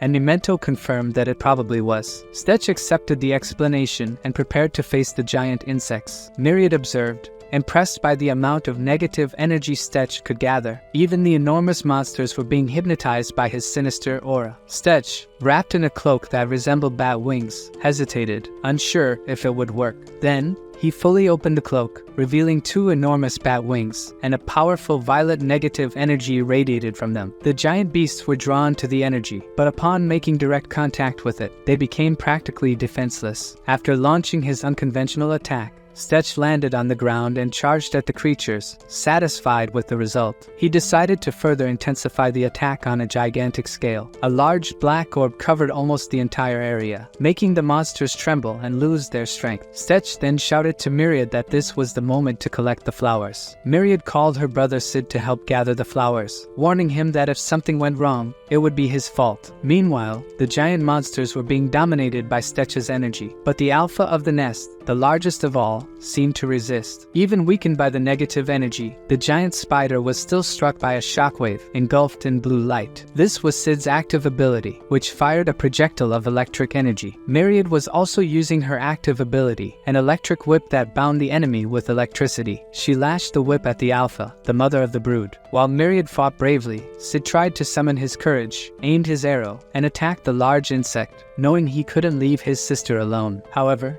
the insect countered with its spiny hairs, putting Sid in a dangerous situation. When the boy seemed to be in trouble, Stetch appeared to defend him, fearlessly facing the giant insect and launching his crosswinds against the creature. The insect gathered momentum with its legs and leapt towards Stetch, but Myriad, positioned above, struck it with her stone spike, an attack so potent it had already defeated other dragons. She was focused on collecting the flowers that Stetch needed to save Elena. After momentarily distracting the giant insect, Myriad shouted to Stetch that she was going to collect the flowers and asked him to return to the forest before more monsters appeared. Stetch refused, stating that he would exterminate them all and telling her to do her best not to get caught. Stetch then enveloped everyone with his air blast, aiming at the giant spider. After hitting it with the blast, he used a combination spell, a fireball, creating a storm of flames. In no time, the giant monsters were spinning in the air, engulfed by flames and intense heat. Seeing the devastating effect of Stetch's attacks, Myriad could hardly believe that a human was capable of performing such powerful magic. After Stetch launched the flame storm and sent the giant spiders flying through the air, Myriad and Sid ran as fast as they could to get out of the cave. Even from a distance, Myriad could still feel the heat emanating from the site. As they ran, She thought about Elena and what she might be doing at that moment. However, something caught Stetch's attention. One of the giant spiders had survived the attack, and to his surprise, it seemed completely intact, without a single burn. Memento commented that he couldn't believe the monster had resisted the flame storm. He also mentioned feeling something strange about the creature. Even so, Stetch activated his Curse Devourer ability, which began to drain the giant insect. Although he knew this ability was somewhat destructive, Stetch didn't mind and proceeded. Memento complained that this time, the magic didn't seem to be working, which irritated Stetch, but he wasn't too concerned, as he had dealt with anomalies before. He decided that if the magic wasn't working, he would switch to hand-to-hand combat. When Memento asked what was in Stetch's hand, he replied that it was salamander powder, something he had saved for a situation like this. Memento warned that this powder only worked on smaller creatures like burns, and that this spider would clearly resist the fire attack. Stetch, however, had already tested the effectiveness of the item and wasn't concerned with Memento's warnings. Charging into the attack, Stetch used his crosswinds to dodge the acid jet launched by the giant spider. He then leapt onto the creature with his sword, trying to pierce the resistant carapace. But the spider's agile claws blocked the strike, which surprised Stetch. Knowing he would need to penetrate the carapace to deal real damage, Stetch used an air projectile to create distance between him and the creature. Memento, noticing the difficulty, asked Stetch if he had a plan. Stetch asked for quick suggestions, and Memento suggested combining an ice projectile with another spell to create an opening. Stetch quickly launched the ice projectile, firing several sharp ice arrows at the spider. The waves of the attack began to tear through the creature's carapace, creating the perfect opportunity for Stetch to pierce the giant insect's body. As he approached, Stetch activated an explosive attack with his sword, lighting up the area with a flash of pale blue light. He was pleased, remembering an alchemist who had gifted him that power. As he split the insect in half, Memento asked Stetch to take a look at the creature's innards, as he suspected it was stronger than a typical monster. Upon cutting open the creature, Stetch found an object inside the monster. Memento deduced that the insect had devoured some explorers who were carrying that object. Stetch, for his part, was pleased to have found something valuable. Soon after, Stetch went to Elena and gave her the elixir made from the dunlight flowers he had collected. He explained that he had personally gathered the ingredients and asked her not to waste any of it. Despite the strange appearance of the elixir, Elena drank it all to recover as quickly as possible. Stetch watched her reaction and told her that she should rest, as it would take some time for her to feel better, but he assured her that he would be by her side. Outside Elena's room, Bernard was waiting. He asked Stetch how she was and if there was any problem. Stetch replied that everything was going well, thanks to Bernard's help, and asked if he needed anything. Bernard mentioned that someone was coming to see Stetch. Although Stetch wasn't in the mood to receive visitors at that moment, soon Myriad and her brother Sid appeared to see him. Although Stetch wasn't expecting anyone at that moment, he decided to receive Myriad and Sid. As soon as he saw them, he became irritated, knowing that entering the village like that could have caused problems for them. Myriad was aware of this, but also knew that Stetch was an honest human who had never lied. Even so, Stetch didn't fully trust them, believing that they still didn't trust him. Myriad tried to explain, saying she wanted to see things with her own eyes. She then asked, with curiosity, how close Stetch was to Elena, while looking at the elf who was lying down after drinking the elixir. Stetch replied that Elena and Myriad were like sisters, and that Elena, being the daughter of the leader of the elves of Keeldent, was loved by the entire tribe. Myriad explained that when a dungeon appeared in the depths of the Black Forest, she became stronger and stronger, and there was nothing they could do. Elena lost her father during that time, and the situation worsened even more when they lost contact with the tribe. Stetch mentioned that he had recently helped Kane, but left it for Elena to explain when she felt better. Shortly after, Elena began to regain consciousness and recognized Myriad's voice. Surprised and emotional, Myriad ran to hug her childhood friend. Elena, surprised to see her there, asked what was going on and how she had arrived. Myriad looked at Stetch and Sid, who were stepping aside to give the two friends some space. Elena commented that she had heard that humans had settled near the forest, but she hadn't had any further news. Myriad said they were taking care of the area to ensure it remained fertile, and this had attracted unwanted attention. Elena then asked about Stetch's relationship with Kane, and Myriad was impressed to learn that Stetch had actually saved Kane. She jokingly asked if Elena had been following Stetch everywhere to repay such a large debt, and Elena responded shyly, unsure of the answer. At that moment, Myriad realized that Elena might have feelings for Stetch, although Elena denied it. Myriad gave a shout of joy, catching the attention of Stetch and Sid, who were talking on the other side of the room. Myriad commented that if Elena had feelings for Stetch, it wasn't a problem, as he didn't seem to be a bad person, and she preferred that Sid not hear any of it, fearing he might freak out. She said it was wonderful to reunite with her friend, but that she would probably leave soon, not knowing exactly where her next destination would be. Myriad invited Elena to visit her in the forest whenever she wanted, and Elena accepted the invitation with a smile. Myriad then went to talk to Stetch and asked how Elena was doing. Stetch commented that she seemed to be much better and that the elixir had helped.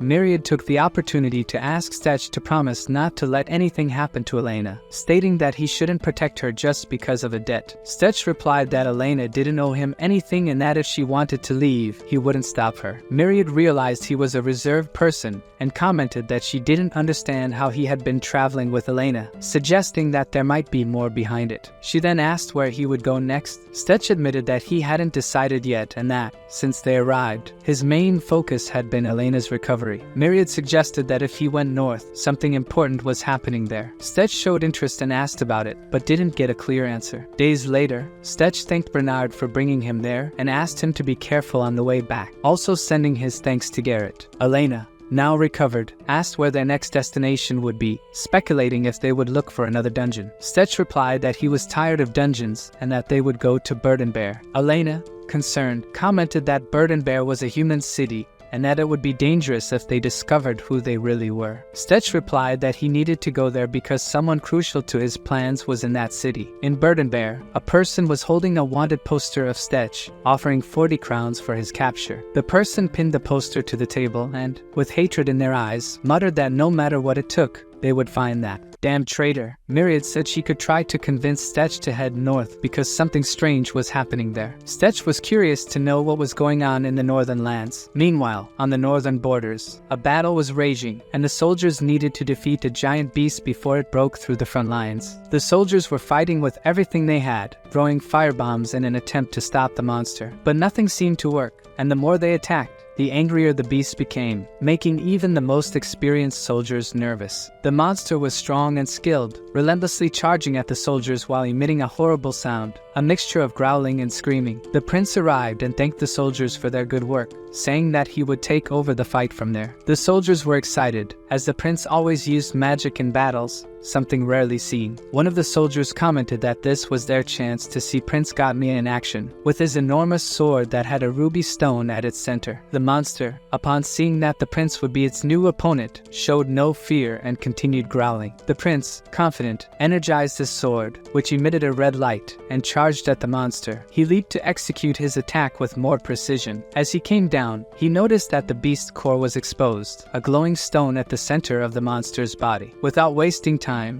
the prince delivered another strike with his sword, which began to absorb the energy from the core. The soldiers watched the monster fall and celebrated the prince's victory, but they also noticed that the prince's sword was absorbing the creature's core. They found it both incredible and impossible. The soldiers congratulated him and asked if they could prepare a drink for him, but the prince refused and went to his tent at the military post on the border. Inside, a strange energy began emanating from his body. He felt immense pain, writhing as he held the sword, which seemed to be releasing energy contrary to his own. Even sweating from the pain, the prince did not let go of the sword. In the city of Bird and Bear, night had already fallen, and Stetch and Elena were walking through the illuminated streets. Elena wanted to know their next destination, worried about the time they had spent there and the risk of being discovered. Stetch told her not to worry, saying he knew big cities like that very well. As he spoke, Stetch's ring began to glow, catching the attention of a ferryman in the distance. The ferryman saw the glow and recognized it as a signal. Approaching, he commented that he hadn't expected to see Stetch back in the city. Stetch, irritated,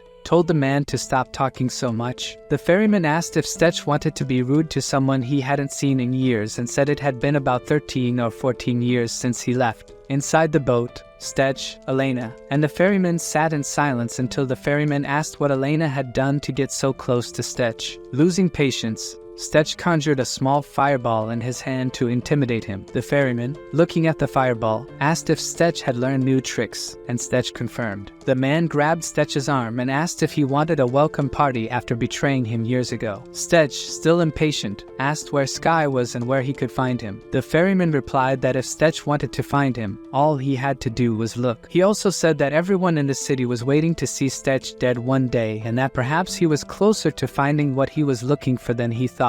The ferryman, as he left, apologized and said that this would happen a lot while they were in Burden Bear. Elena, curious, asked why that would be a problem. Stetch just said they should hurry, thinking it had been 10 years since he was last there and that a lot had changed. As they walked, Elena found something and called Stetch. She showed him a wanted poster with the name of the person he was looking for. Upon seeing the poster, Stetch immediately recognized it, but found a scar on the man's face strange. He wondered what Sky had been doing to end up with a bounty like that. Elena then asked Stetch to explain who this man was and why he needed to find him. Stetch admitted that it was a complicated story, which only made Elena angry, as he was taking too long to say something he should have told her long ago. Stetch finally told her that when he was young and left the orphanage, he did everything he could to make money. That was when he met Sky Gillikin. With no one to support them, they grew close and gathered other street kids from the area. Sticking together was the only way not to be despised. They came from different backgrounds, but had the same goal, to never be looked down upon again. For that, each had their own way of fighting. While Stetch wanted to achieve his goals through success, saving money to fund dungeon expeditions, Sky wanted to be the protector of everyone who needed help. He was always researching and creating new ways to gain that power. One day, Sky said he had gotten what he wanted and showed a pile of gunpowder. While Stetch planned to save money to leave the city, Sky was planning to make bombs and blow up some stockpiles at the port. After a huge argument, Stetch left the city alone, and that was the last time he heard from Sky. Whether Sky was right or wrong, Stetch abandoned him, and that was likely the reason for all the hatred the people in that city had for him. After telling the story,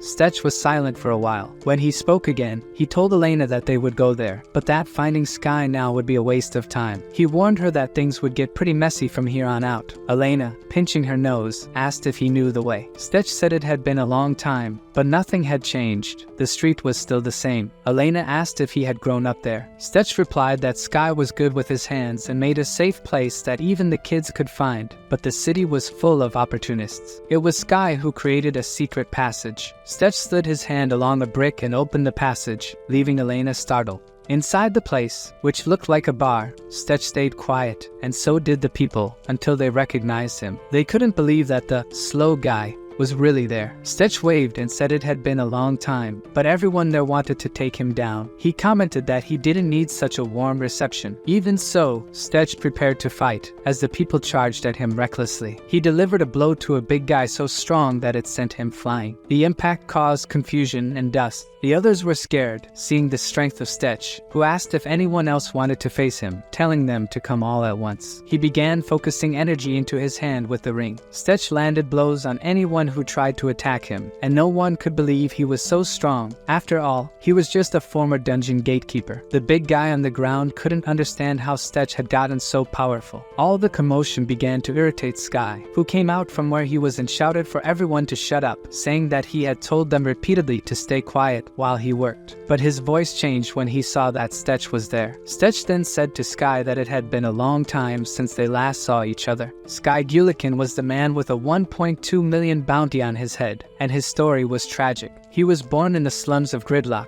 one of the largest cities in the south. His mother, Lost Child Gillikin, was so beautiful that it seemed impossible to believe they came from the slums. Her smile always shone, even in poverty, but all of that was destroyed by a single nobleman. A bored noble decided to visit the slums to break his monotonous routine and found Lost Child. That decision changed Sky's life. Even in the hostile environment, he was raised with love by his mother until he turned 10, when his tragedy began. One rainy night, upon arriving home, he found the door open and his mother lying on the floor. Her last words were for him to run, and he obeyed, fleeing without looking back. Soon after he left, he heard that everyone in the neighborhood had been killed. Years passed, and Sky lived for revenge. He met a friend in the slums of Burden Bear, and together they began to form their own faction. During this time, he received information about the person responsible for his mother's death, Duke Marcus Crossford, his grandfather. When the Duke learned that a child with his blood was living in the slums, he decided to eliminate that threat personally. The Duke's abuse of power only fueled Sky's anger, and his actions became increasingly out of control. When Sky learned that Crossford would be in Burden Bear, he planned his revenge, using barrels of gunpowder, which eventually led to his fight with Stetch. However, his revenge failed, and his faction suffered a severe blow from the consequences of that failure. Now, after all this time, Stetch was standing in front of Sky. Sky could hardly believe it was him. Stetch greeted him, saying it had been a long time. The men who had been beaten by Stetch asked Sky to do something, but Sky just asked what they expected him to do. Nervously, the men said they couldn't let the traitor escape again. Sky thought for a moment, while Stetch watched, waiting for his decision. Sky then pointed a gun at Stetch, but Stetch quickly used his crosswinds to dodge the attack and counterattack. Sky was surprised, saying it was impossible to dodge that shot, and noting that Stetch had returned with new abilities. Stetch responded that it had been a long time since they last met, and the first thing Sky did was shoot at him. Sky, for his part, admitted that he was happy to see him but also angry, and he threatened to put a new hole in Stetch, holding his enormous weapon. Memento warned Stetch that this wasn't an ordinary weapon and could cause more than just a wound. Stetch asked his old friend what he was doing now. Sky, irritated, shot again from the top of the stairs, but Stetch, using his crosswinds, defended himself while cursing Sky for his attitude. Meanwhile, the other men were preparing to defend Sky, fearing what Stetch might do. Before they could act, Elena, with her bow in hand, shot an arrow that hit one of the men, warning everyone not to move if they wanted to stay alive. The man who was hit, surprised, complained about Elena's attitude, but was soon silenced by another. Stetch was preparing to perform a combined ice attack against Sky, who continued to point his weapon. Stetch used his crosswinds again, and Sky noticed ice forming at his feet, distracting him for a brief moment, which allowed Stetch to get close and strike, knocking Sky's weapon to the ground. Now disarmed, Sky had a sword pointed at him. Stetch reminded Sky that he had never won a fight against him, and never would. Sky, irritated, said that Stetch talked too much, and that this fight was a continuation of what happened 14 years ago. He asked if Stetch was there to finish what he had started. Sky begged Stetch not to waste time with words and to end it quickly, but Stetch replied that he was there for the opposite reason, to help Sky achieve the goal he had failed to reach years ago. Sky, confused, asked if Stetch was planning another gunpowder incident, to which Stetch responded that they were only interested in eliminating the prince. Sky, shocked, looked at Stetch and asked if he had lost his mind. The men who had fought with Stetch earlier commented that he seemed to have gone crazy since the last time they saw him. Sky, the man with the scar, asked if Stetch was hallucinating or if he had come back because he was truly mad. Stetch extended his hand to him, saying that Sky was the last person he wanted to hear those things from. Sky looked at Stetch, trying to figure out if he was joking or serious. Accepting the hand to stand up, Sky said they would listen to him. Stetch began explaining that the third prince, Gerard, was part of his plan. The prince had led him to a dungeon and used him until there was nothing left. Sky sarcastically thanked him, saying that Stetch had finally understood his point of view after 10 years. He commented that Stetch was trying to achieve his grand plan with only one woman by his side. Stetch ignored the provocation and asked if Sky would help him or not. Sky, running his hand through his hair, asked what he needed. Stetch explained that he needed Sky's skills and the support of his group. Sky laughed, asking if Stetch had no conscience or was just incredibly brazen. He wanted to know what Stetch planned to do with the resources he would provide, saying that everyone there wanted revenge, but opportunities didn't just come out of nowhere. Stetch responded that the plan was to attack Fort Cambini on the far west of the northern borders. He believed they could combine forces and take the fort. Sky was stunned, thinking Stetch had lost his mind. Sky made a scene upon hearing this and said he had never heard a crazier idea in his life. Stetch, however, stood firm, saying he was more lucid than ever. Sky reminded him that Fort Cambini was perched on the edge of a cliff, had only one entrance, and was an impenetrable location, with a dungeon in the basement and a formidable military force. Stetch suggested they would disguise themselves as suppliers and enter through the fort's only entrance. Sky, incredulous, said that the soldiers at Fort Cambini were incomparable to anyone from the streets, and that it was suicide. Stetch insisted, saying he had received information from an elf who had detected signs of monsters emerging from the northern dungeons. Most of the forces would be occupied with that, giving them a chance to infiltrate. Sky wanted to know how Stetch was so sure it would work.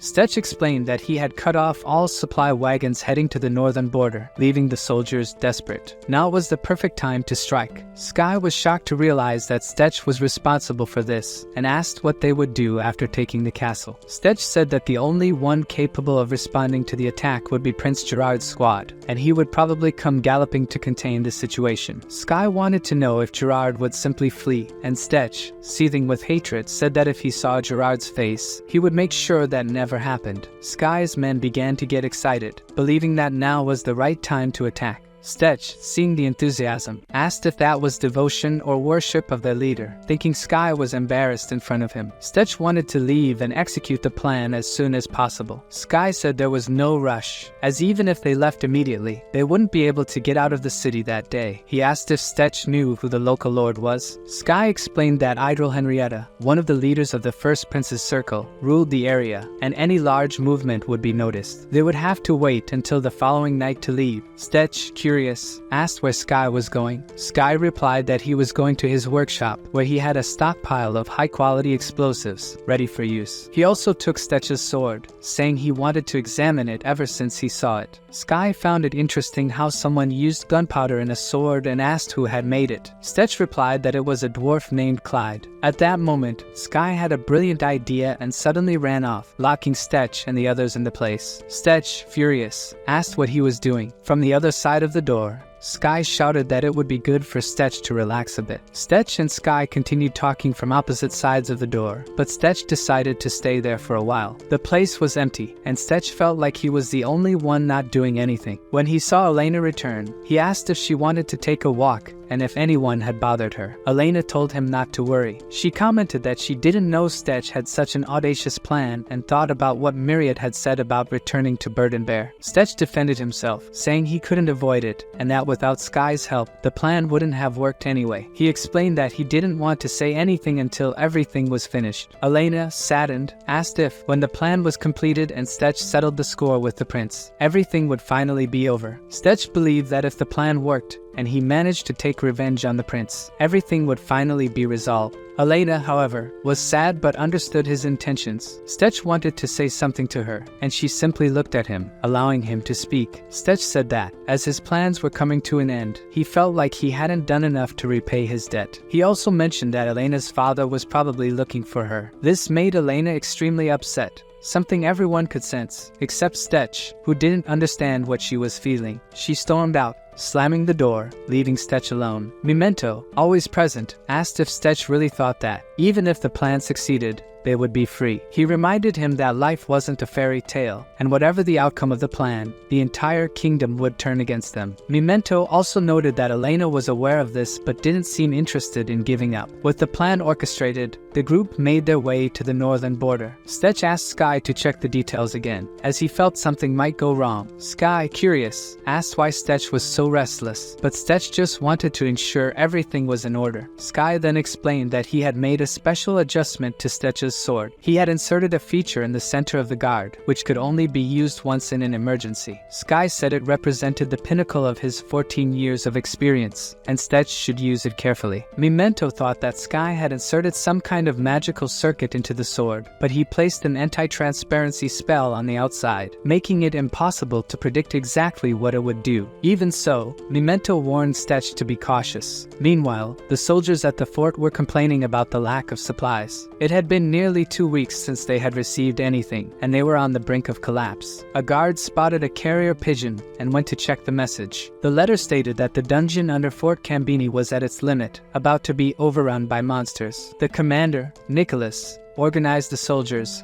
even though many were exhausted. They prepared the 426th excavation team to deal with the dungeon, while others would focus on defending the fort. Stetch and Sky's group could already see the well-guarded outpost. Sky, ever the provocateur, asked Stetch to stick to the plan and stop worrying. Stetch, however, wanted Sky to keep his head down inside the cart and act cautiously. As they approached, the guards at Fort Cambini shouted, asking them to identify themselves and declare their reason for visiting. Stetch replied that they were merchants sent by the guild, bringing urgent food and supplies to the fort. Commander Angela, intrigued by the situation, went to check what was happening. She questioned how a simple merchants guild knew about the lack of supplies. Stetch, Stetch, keeping his cool, said they had received direct orders from the Kingdom of Venecia for an emergency transport. He assured her that everything had already been paid for and asked them to inspect the supplies. Still suspicious, Angela asked for proof that they were truly merchants. Angela, still wary but with few options, allowed them to enter. She thought she had seen Stetch's face before but couldn't place where. The large gates of the fort opened, and Stetch felt relieved to see his plan moving forward. The soldiers inside the fort were excited to see the arrival of food and supplies. After the inspection, Angela was satisfied and praised their work, saying the soldiers could now hold out a bit longer. Stetch was also pleased but suggested they check the supplies to ensure everything was in order. When Angela, guided more by hunger than reason, went to the back of the cart, she was surprised by a gun pointed at her. The soldiers inside the fort began shouting, realizing they were falling into an ambush. At the same moment, a shot was fired, and the soldiers realized they had fallen into an ambush. The shot was the signal for the hidden henchmen in the cart to begin acting. Meanwhile, Elena remained serious amidst the chaos, but Stetch was excited by the commotion. Although the soldiers outnumbered them, they were weak and malnourished, which made the attack easier. Stetch wasn't holding back and unleashed his Tesla strike, from which several glowing spheres emerged and headed toward the soldiers. The men had no idea what those black spheres with green lightning would do to them. When the spheres hit, they were struck by a powerful shot. After shooting a soldier, Sky commented that he had spent his whole life like this, fighting. As he spoke, a group of soldiers armed with arrows took the opportunity to shoot in his direction. However, Elena quickly intervened with her own arrows, saving Sky with her perfect aim, hitting the soldier who was about to shoot him. She warned Sky not to let his emotions blind him. He apologized to Elena, admitting that it had been a long time since he felt this way, engaged in such an intense battle. Stetch's spheres were having an effect, and several soldiers were already on the ground, electrocuted. Although the Tesla strike wasn't lethal, it enraged the soldiers, who soon realized they needed to take down the mage first. A rain of arrows was launched at Stetch, who defended himself with his crosswinds. However,